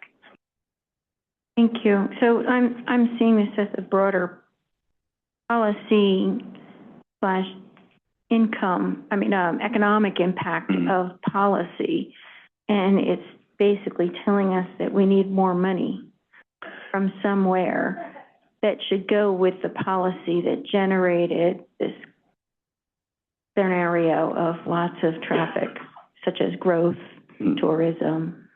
I think that one thing that we're saying here is that if you can come up with a solution and you could dedicate some more money to this, it has real economic effects. I think that's one of the things that we're really trying to get at with this, that if you have improvements that can alleviate some of the problem, it has real economic impact throughout the entire economy. My second macro question is there a way to extrapolate this to the Denver metro region where there are similar policy concerns about growth and people really already have to travel 30 to 50 minutes in traffic to go to work? Sure. Actually, when I was doing this, I got the thought that we should probably also do this for other long corridors that people transit regularly, that I transit regularly, most specifically I-25. This is something that I would like to look at. The other thing too, like I mentioned before, is these are all parts of a complex system that interact quite strongly. So I think that looking at, like you mentioned, a more holistic approach at transportation throughout the whole region, not just east-west, but north-south, would be something that I would also be very interested in doing. My data point questions have to do with my persistent thought about the fact that congestion and impact on roads also has to do with our transportation and logistics corridors that we have. Okay. So when it came to logistics, did you happen to measure or appreciate an increase in the amount of freight logistics? Sure. So we do have a significant section on the trucking and freight industry, which we also ran past some experts in the field. We did see a quite significant increase in freight traffic over the last 20 years, which generally fits with the pattern. A lot of freight moves in the United States by truck. The economic activity has expanded quite considerably, and even I think the distance that goods travel between where they are produced and where they are sold has increased over the last 20 years. So we did see a significant increase there. Thanks. My next question has to do with a particular slide. Sure. It's the one where you have governmental impact. Sure. And the $60.8 million estimated cost to society on fatal crashes. So this is that like verdicts or something? Like, where do we get that number? It's total, there's actually a lot that goes into it, but it's the loss of people that could have lifetime earnings. It's the emergency response, the cost of the care that people need when they are in accidents that end up being fatal. What we were trying to get at here by including numbers like this in the report is that we needed to use this government impact section, which is about retail tax revenue, to preserve the methodology from the 2005 report to the 2025 report. However, we really want to make this point that the cost to governments is not captured well by this number. So we want to include these other figures so that people can get an idea of the strain that can happen to these local communities because of congestion, in this case, related accidents along I-70. Thank you. That makes me think that the metrics for that figure are not actually governmental impact per se, but it's under that category. So, because it's measuring the cost to a human, but not to a government. So Sure. I wonder if that's my 2 cents. Yeah, in this figure, I see exactly what you're saying. Again, we were somewhat constrained by trying to make a comparable report, and I take your point that including these figures in the governmental section might not be exactly the right way to put it, because they actually probably span all sections. So we did include them here, but I do take your point that they have impacts that run actually probably across all 4 categories that we have here. Thanks. And my last question is, when you measured congestion, did you take an average for time of day and time of week? Because we see so much more on certain periods of the week, like Fridays. Sure. So we actually have very detailed data from CDOT on the number of vehicles that pass through each one of our segments. So we can actually see not only what day that you have these peak congestion times, but also what hour. So it goes down to the hourly level. So I think that if I remember correctly, in this report, the window of where you would expect to see traffic on an hourly basis had actually widened between the last time we did this report and now. So if you expect to hit congestion at 8 o'clock going up to the mountains, you can now expect it at 7 o'clock, and vice versa on the way back, and all of that. The other thing is that most of the major congestion days are on the weekends, obviously, but we're starting to see that extend a little bit into having the occasional Thursday that has severe congestion, or the occasional Monday, because people are extending their trips. So we did pick up on that a little bit. My last question has to do with when we talk about the economic cost of a person not being able to get to work. Yes. We're talking about the people that commute within the corridor, not the people that took off work to get somewhere within the corridor? I believe you're referring to this section of the GDP impact where I discuss people not being able to get to work. That's where it was refined, but in other sections it was generalized. So that seemed to answer my question. That's what I'm looking to confirm. Okay. Great. So what I think we're getting at here are 2 separate things. So one thing that we wanted to look at is, are people who work specifically along the corridor not able to get to work because of a closure, or their time to get to work is delayed because of congestion. But we're also not only looking at that, but do you show up to work 30 minutes later than you did before, or than you could have? Do you show up fatigued from having to drive in traffic? Do you show up frustrated? These are things that we believe can impact productivity from a congestion standpoint. Thank you. Hey, Director Holt. Thank you. That was a lot of numbers. I can only imagine what it took to put those together. I have a couple of questions. One, and I think it's been partially answered, but I mean, there have been significant investments in both through transit, like through busing, and also adjacent corridor transit, like we're seeing in RAFTA. And it sounds like that hasn't really been contemplated as much in the study, because it was just trying to do apples to apples to the study, not taking in the transit.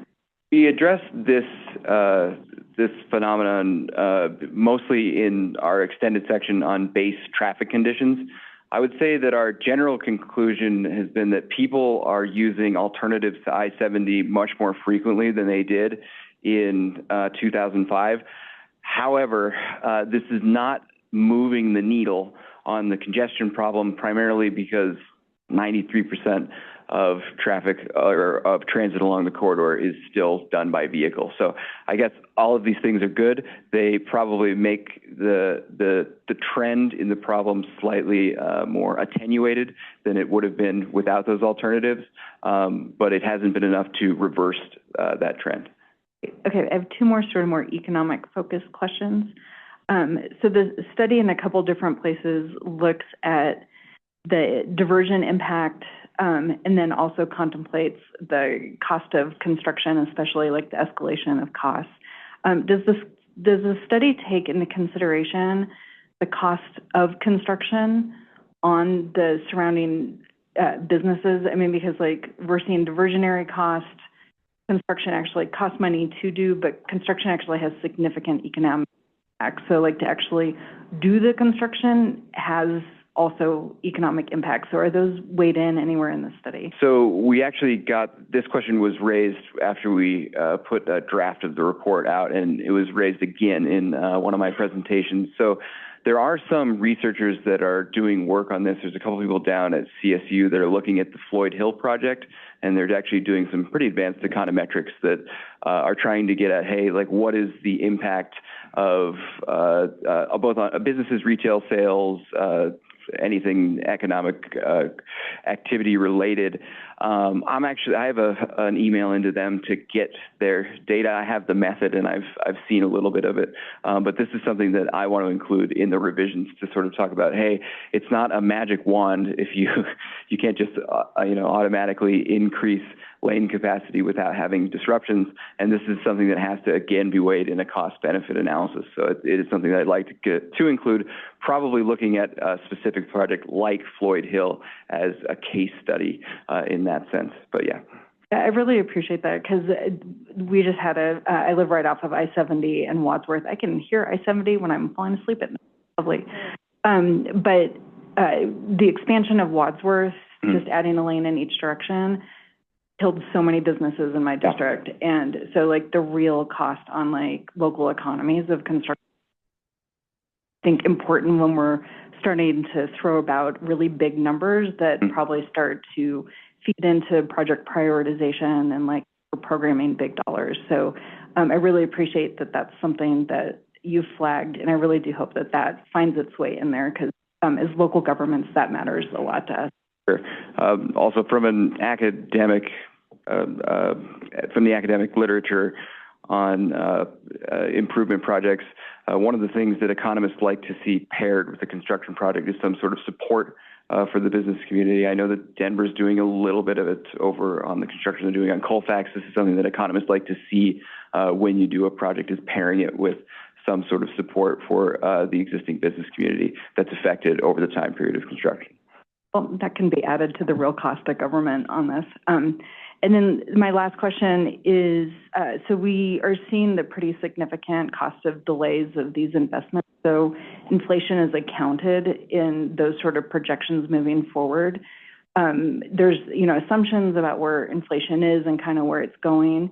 Was inflation accounted for in other areas like impact on like tourism?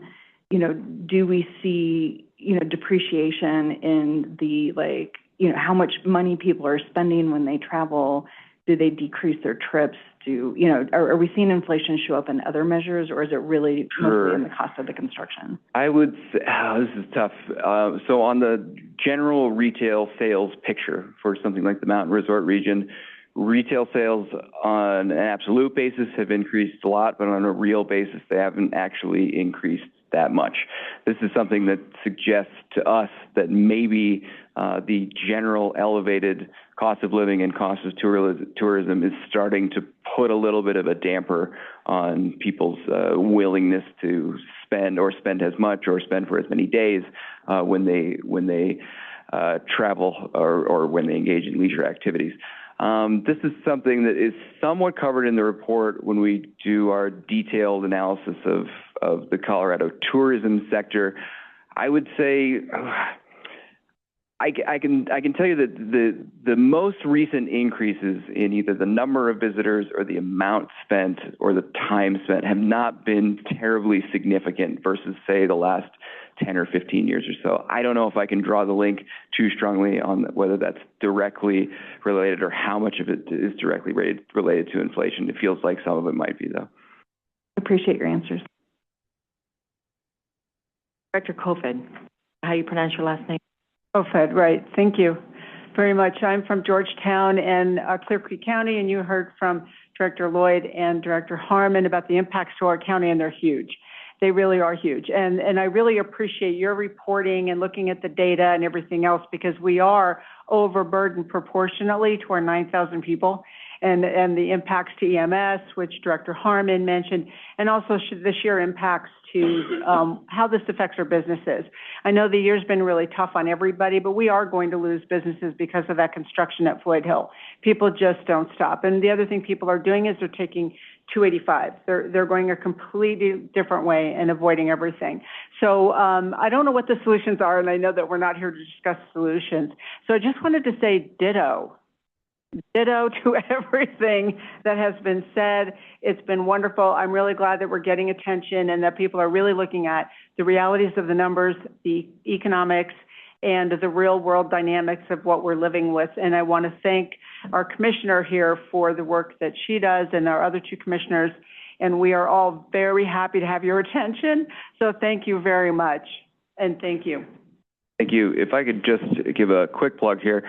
As we work through some of our revisions and we talk more about this, I just want to say that if any communities would like to reach out to us and have conversations about what you're seeing, it would greatly inform what we're doing for the final draft of the report.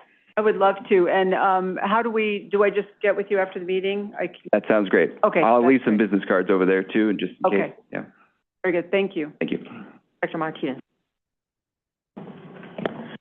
Thank you for the presentation. I really enjoyed it. I particularly like seeing forecasts of, vehicle miles traveled, congestion, and the costs. I mean, I don't like the actual results, but when I see the forecast, though, one of the first things that come to mind is I'm curious to know as to what degree of variability there is in the forecast, like in terms of confidence intervals or capturing the variance in the inputs to your models and stuff like that.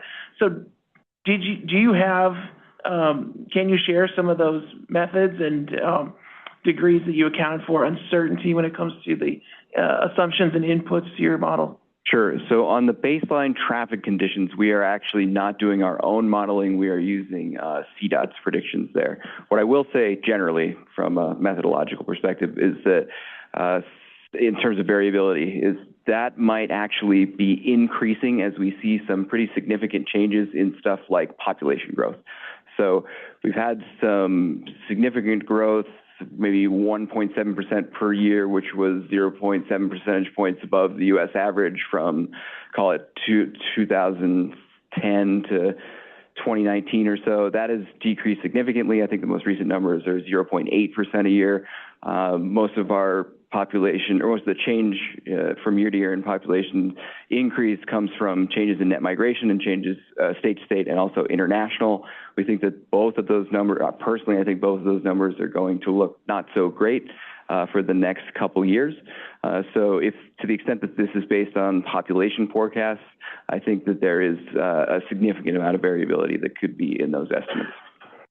Okay, and then is that true also for the cost estimates for like construction costs and stuff like that? The cost estimates that we are doing here are really point in time and not forecasts. So we're telling you kind of how it works now. On the construction cost side, again, what we're really doing is we're inflating for inflation, or actually more specifically for the increase in construction costs of numbers that were published a while ago, so 2011 on the capital improvement side.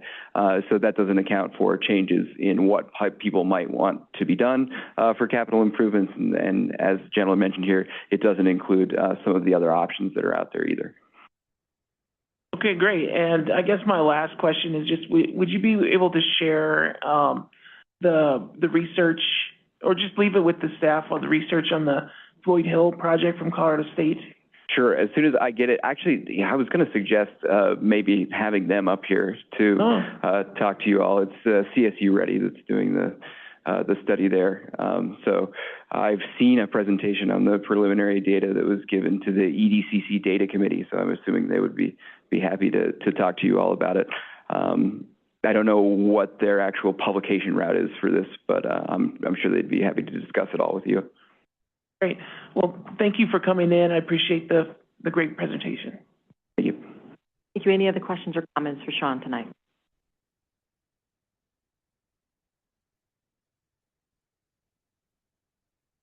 Thank you very much for the presentation. Really appreciate it. As people are talking about alternatives, I got to say I'm much more worried about the reliability of the I-70 corridor than the congestion on the I-70 corridor. Having the I-70 corridor shut down is kind of catastrophic versus congestion, which is annoying.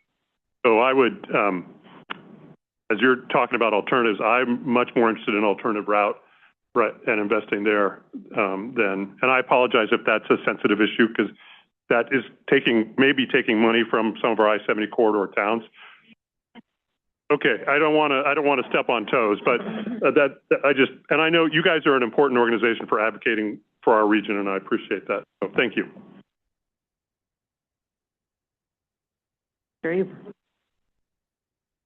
Hi, good evening. Robert Eber on behalf of Cherry Hills Village. Thank you for your presentation. I was a little bit surprised, more in terms of a comment for you, I was a little bit surprised by the economic impact or lack of as huge as I thought it would be on some of our mountain corridor communities. Sure. This idea that people don't stop for a bag of candy or whatever it is, to me, seems like when it's bumper to bumper, you need gas, you need snacks, people need whatever it is. People want dinner. It seems like our friends in those mountain communities are getting slammed by all those cars that are coming off. And, you know, our friends in Idaho Springs have wisely decided to make us all pay for parking. And I think that's a great way to try and recapture some of that impact that comes along.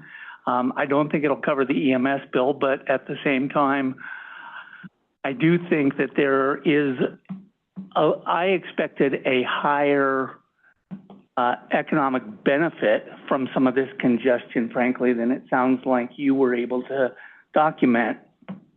I'm not going anywhere near the cost because there is no question there are huge costs from all of these additional numbers of traffic and things like that. I will close and tell you that, you know, I've lived here my whole life. I'm a 63-year skier, and, you know, the number of traffic, we used to drive up on Saturday morning to the ski areas, down on Saturday night, up again Sunday morning, and back again Sunday night, which my children and grandchildren will never have an opportunity to do given the congestion. But we're almost going into a situation much like what some of the East Coast beach communities see with commuting on Friday and Sunday nights to and from major cities out to the beach. And your data that showed a lengthening or a widening of the impacted timeframes was not at all surprising to me. I know many people who are not making use of I-70 through mountain communities at all during weekends. Frankly, it's worth it for them to reorganize a work week rather than be on the road on a weekend. What I guess I'm seeing is that the number one impact here is in the amount or the calculation for the time lost, labor and productivity piece. And then, you know, I would almost put that in freight and supply being second, because those are not changeable to other alternative hours. I mean, they're lost. While I-70 is what followed because of a lot of reasons on how to put a highway, the question to me seems to be whether or not we need alternatives that frankly bypass or change routes up into the mountains completely. I mean, Vail was built because of I-70, and, you know, maybe there would be some other new community that would be built as a result of a new rail or other mode of opportunity. My hope would certainly be that it would not be at the expense of our existing mountain communities. It would just be new and different economic drivers that would exist as well. So thank you for your report. I think if anything, your numbers on the amount of impact all across the board were very, very conservative at best. I think one of the things that I'd like to mention here is that when Patty came up with the method for this study, she picked numbers that made sense at the time: a 1% decrease in retail sales, the value of time loss calculation, a 0% decrease in productivity. these figures are duplicated, or these inputs are duplicated to preserve that longitudinality of the study. However, I would like, the reader or the listener to think about how those percentages could be drastically different. And I think that might be a little bit of what you're getting at. Do we think retail sales in the mountain community could have grown by a significant amount, 2%, 3% more a year? Do we think that productivity actually declines by 1 or 2%? These are things that we allow you all to think about, but while preserving the methodology of the original study. With that, let's thank Sean for being here with us tonight. All right, we're going to move on to Bike to Work Day 2026 update by Steve Erickson.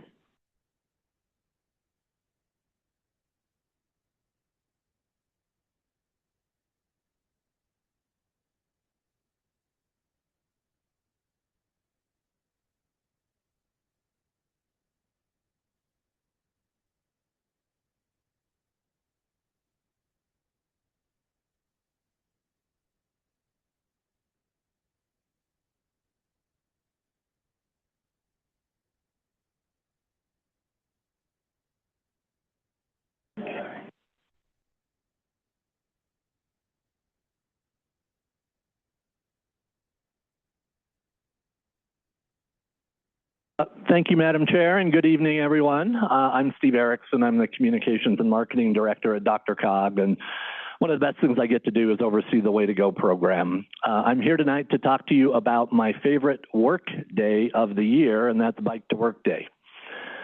So many of you probably came tonight expecting to see Nisha Mokshagundam, our most excellent Way to Go manager. To use an Avs analogy, you paid to see Cale Makar, and you're getting a journeyman defenseman that just came, up from the Colorado Eagles. So I'll do my best to get through this, but this is definitely the B team. So I'll just quickly go through this, and I promise to be efficient because I know we're kind of running a little bit late tonight, but give you an overview of Bike to Work Day, talk about some of the 2025 highlights, talk about this year's theme really briefly, and then talk about some ways we promote Bike to Work Day and ways you all can help us. We often get an awful lot of support from our board directors. We kind of count on that. So, and importantly, and I think Doug mentioned this, look at those flyers on your table and order that free apparel. We'll kind of get to that with a QR code, and if we have time, some questions. So, Bike to Work Day is always the fourth Wednesday of the month. For those that don't know, Colorado has chosen that all of June is actually Bike Month. Many areas around the country do Bike to Work Day in May. I think we're one of the few places that doesn't, and it was actually by state law, my goodness, like 40 years ago that we chose June, obviously because of the chance for snow in May. So we've been organizing Bike to Work Day at DRCOG for about 35 years. We are the second largest event of its kind in the country, and I'm really proud of that. The purpose of it is to introduce people to biking in kind of a fun, supportive, safe environment, and the idea is hopefully they have a good experience and then they choose biking, whether it's for commuting or other purposes moving forward. So that catalyst for change. So key elements, we host or organize hundreds of stations across the region offering refreshments, and then in the past few years we've actually had an increasing number of evening stations as well for your ride home. We also have a lot of businesses that support this. I think the numbers were in the 600 or 700s last year. Of people participating in the business challenge. And then of course we obviously have supportive materials, including our website where people can go and not only pledge to ride, but also plan their trips and identify the breakfast stations, where you can get the burritos and all the good stuff. So also have a lot of great prizes, including, I think, 4 tickets to the Sound of Music and some other goodies with that. So the hills will be alive.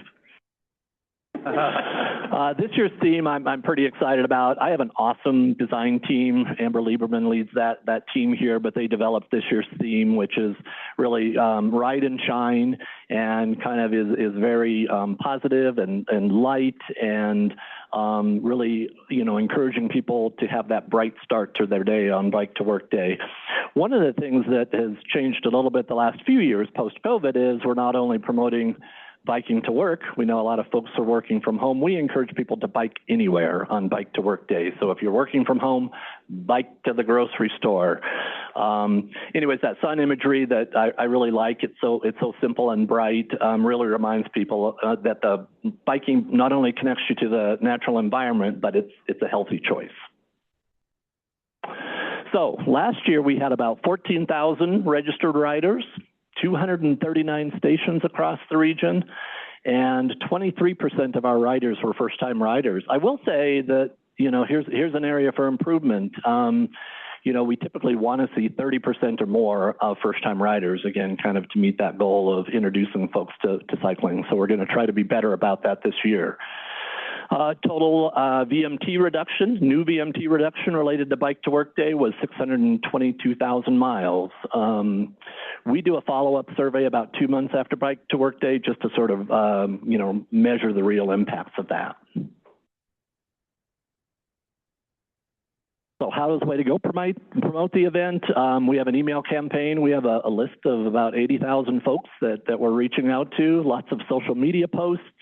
Paid social as well, along with out-of-home marketing. You'll start seeing some of that more around the June 1st timeframe. You'll see buskings on 16th Street and some other out-of-home advertising really promoting the event. Lots of employer support, not only from Way to Go. Folks that don't know, we have 8 Transportation Management Association partners in the region, and all of us are kind of pulling together, meeting with businesses, trying to get them involved, because we know if they're involved, their employees will follow. Encourage communities to include this event on your calendars, and we have, as I said, tons of cool prizes and giveaways. So, as I said, board directors have often been really active in kind of helping us promote the event. So what can you do to help? I know you're all asking that. First of all, pledge to ride at biketoworkday.co. And then if you're one of those on social media, let all of your followers know and encourage them to join you on June 24th. Ask your jurisdictions to promote Bike to Work Day on public-facing calendars and websites. Drop off Bike to Work Day posters at government buildings, libraries. There's a stack of posters, both English and Spanish language, on the tables in the back. So I encourage you to take as many of those as you'd like on your way out the door tonight. We also have a bunch of group rides this year, so look into those on our website and plan to participate. And then, again, another plug for those free Bike to Work Day shirts and hats. Wear those on Bike to Work Day to help promote the event. Also, encourage your local jurisdictions to host a station or talk to a neighborhood organization. And we will do all the work. If you contact us, we'll make it really easy. We can present you with a turnkey package and help you get that set up. You can use that bit.ly link to do that and follow us on social media. And then again, plan to visit one of those Bike to Work Day stations on June 24th. Look for the stations in your community and just go out and thank those people for being involved in such an awesome event. Also, the Business Challenge, I mentioned that. So your jurisdiction actually can participate in, we call it the Business Challenge, but it's really any organization, and we break it into groups by size. So if you're a small jurisdiction, you'll have an opportunity to win recognition, including an ad in the Denver Business Journal, if you do well in that challenge. Again, we make it really easy by providing a turnkey package, so please consider that. Definitely reach out to us for support, and we will help you in that way too. And encourage then employers to sign up as well. So you all probably know a lot of the employers in your jurisdictions. Reach out to them and encourage them to be a part of this awesome event. We also are looking for sponsorships, you know, and we have had jurisdictions in the past. Matter of fact, I think Nisha highlighted City of Sheridan. Thank you very much, because I think they've committed to sponsoring the event this year, and we would certainly welcome any other sponsorships, cash or in kind. There's a QR code. Please turn your attention to the back of the room where Amber Lieberman will hold up the t-shirt. There is the most awesome t-shirt. So go get you one of those for free. And then the hat, we don't have the logo yet on the hat, but it's a really high quality hat. So go get that free gear and rep. Amber, that was awesome. Yeah. Oh, amazing. Oh, it's beautiful. Yeah. That is it. I told you I could get through this efficiently. I don't know if it's normal for presenters. I received a fair number of almost threatening texts that I needed to get through this quickly tonight. So I'm kidding. Oh gosh, that's horrible. Boo. 3-1, they're coming back. I did want to mention, just sort of as consolation for Nisha not being here, I think Doug has agreed to refund all costs of admission tonight. He's a generous man. I think that's it for me. I'm happy to take any questions. Questions or comments for Steve tonight? Dr. Kern. Thanks. Great presentation. Always love encouraging and participating in Bike to Work Day. Hey, you were talking about trying to get more people to be like first-time riders participating. Yeah. Is there a way for us to track or encourage people who haven't done it for a long time, given how long the program's been in effect? So maybe say, if you haven't participated in the last 5 years, you count as a first time? Yeah, I mean, I think we can do that. I mean, there's no, to the riders, there's no additional benefit if you're, you know, considered first time or repeat rider. But I like, Judy, the way you're thinking about just, you know, considering ways that we can actually reach some of those folks that, you know, maybe they participated pre-pandemic and just haven't for a while because, you know, things exactly have changed. What I was thinking. So yeah. A lot of the work to home, I think a lot of people who participated years ago don't recognize the advantage of the program biking anywhere that day. Yeah. Cool. Yeah. Thanks. No, absolutely. Any other questions? Thank you, sir. Thank you very much. All right, there's 4 informational items. Take a look at it at your leisure, and we'll move on to committee reports. I ask that these reports be brief and reflect the decisions made and information germane to DRCOG. First up is STAC with Jacob Rieger. Thank you, Madam Chair. STAC met in person on May 5th. Several items on their agenda. They elected officers for the next 2-year terms. They reelected Gary Beatty, who was and is again chair from the Eastern TPR, and Kristen Stevens from the North Front Range MPO as vice chair. They recommended approval of CDOT's 10-year plan that I believe the Transportation Commission will take up tomorrow, take action on. They had a presentation from CDOT Region 1, which is most of Metro Denver, about safety planning in Region 1. They had a presentation from Federal Highway Administration on the Federal Lands Access Program, Call for Projects. And finally, they had a presentation from CDOT staff on CDOT's freight program. Thank you, Madam Chair. We'll move on to Metro Mayor's Caucus by Richard Coughlin. Hey, and this will be very quick. We have not had a full caucus meeting since we last met. The next full Metro Mayor's Caucus meeting is June 3rd. And want to acknowledge that Heidi Williams, the Executive Director for Metro Mayor's, accompanied us to Seattle on the exchange, which was outstanding having her with us there. Thank you, sir. We'll move on to Metro Area County Commissioners. Next. Thank you, Madam Chair, very much. The Metro Area County Commissioners met on May 15th, and I'll just hit a couple of the highlights. We had a presentation entitled Summer of Danger, Pine Beetle, Drought, Wildfire Risk. It was presented by Mike Alexander, who's the Douglas County Director of Emergency Management, and Jefferson County Commissioner Dahl Kemper also was part of that presentation team. That was a good discussion on that. Speaking of Heidi Williams presented to MAC because MAC has a profound interest in staying engaged with Metro Mayors. They just don't want it to be the annual party, that the reception that they do, the holiday reception. They like to engage with Metro Mayors a lot more than what they're currently doing. A few legislative updates, including a legislative recap by our own Rich Morrow and Jennifer Castle. So that was it for MAC. All right, we'll move on to RAC. Oh, Thanks.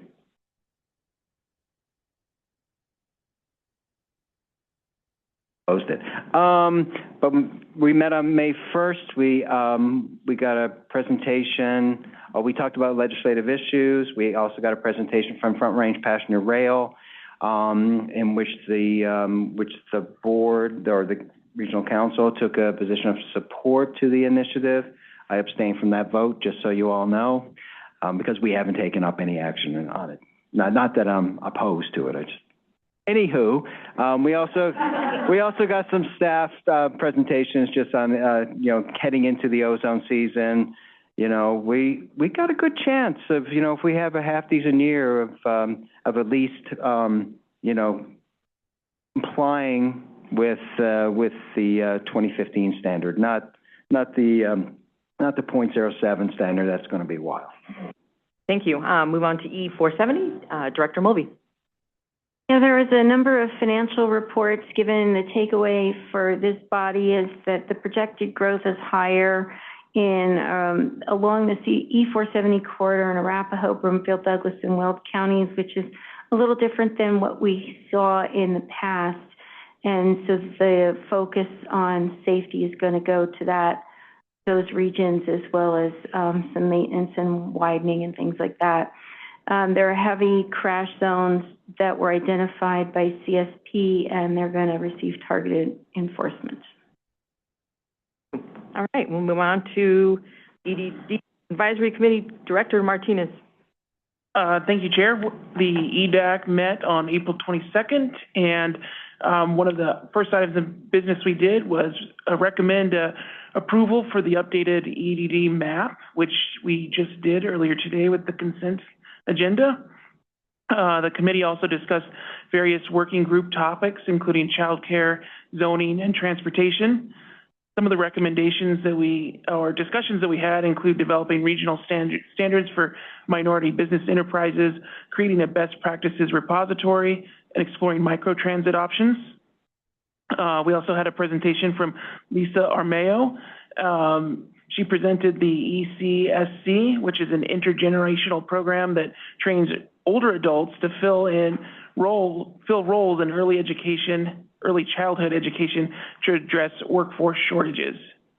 So we saw some of the successes for that program, and the DRCOG leadership that committee expressed interest in exploring partnerships. And that's it. Thank you. Thank you very much. We'll move on to CDOT. Director Close enough. Thank you, Chair. I did want to let folks know that we do have a new transportation commissioner for Commission District 4. That is Boulder, Broomfield, and Adams County. Carl Castillo of Boulder is going to be the new commissioner for that district, and he starts this month. So this was his first meeting this month. The commission had a short workshop today where they had a conversation on proposed adoption of the 10-year plan tomorrow.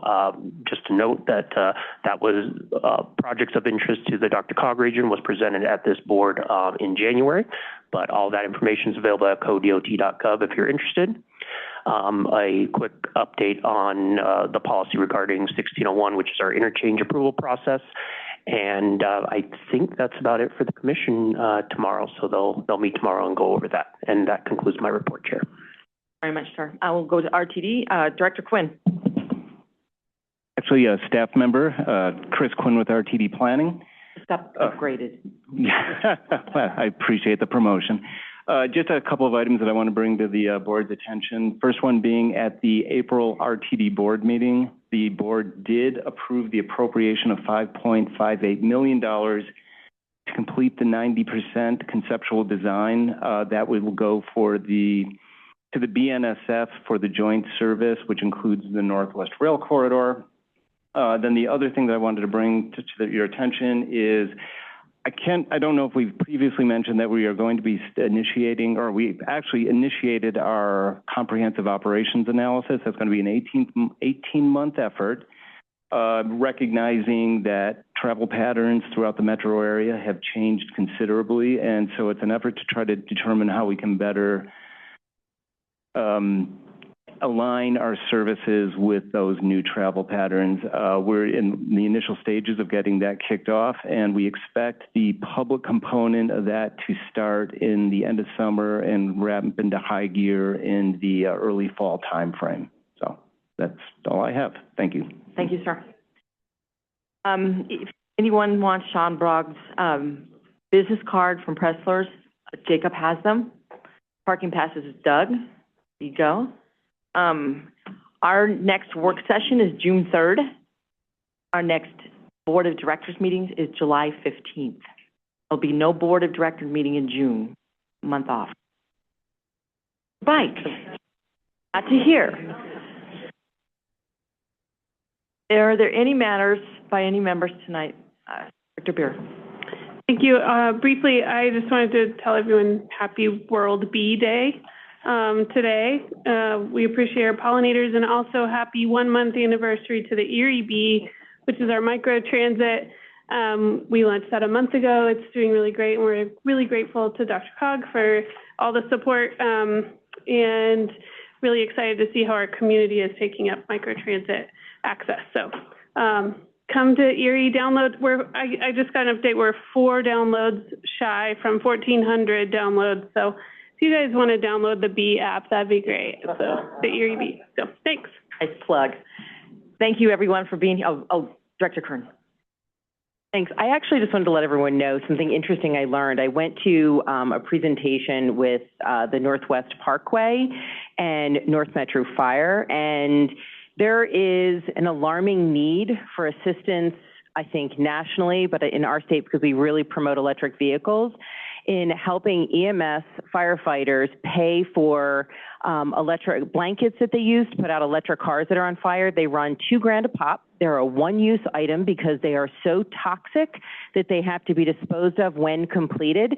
It takes, rather than a regular gas fire, which they can put a gasoline car fire in 30 to 60 minutes fully, it's 3 to 4 hours of a minimum of 2 units that are on site, which means anybody else in the region needing help can't get it for 3 to 4 hours, which is unreal. So we need to find a better way. And I think as legislators, engage people who build batteries or the cars like Tesla to say, you want us to put your cars on our roads, you need to help keep our people and our EMS safe. And right now they really need our help in getting that, because we like people driving electric cars, but everyone needs to be safe on the road. Thank you. All right, everyone. Have a good night. Please be safe. We are adjourned at 8:48. Thank you.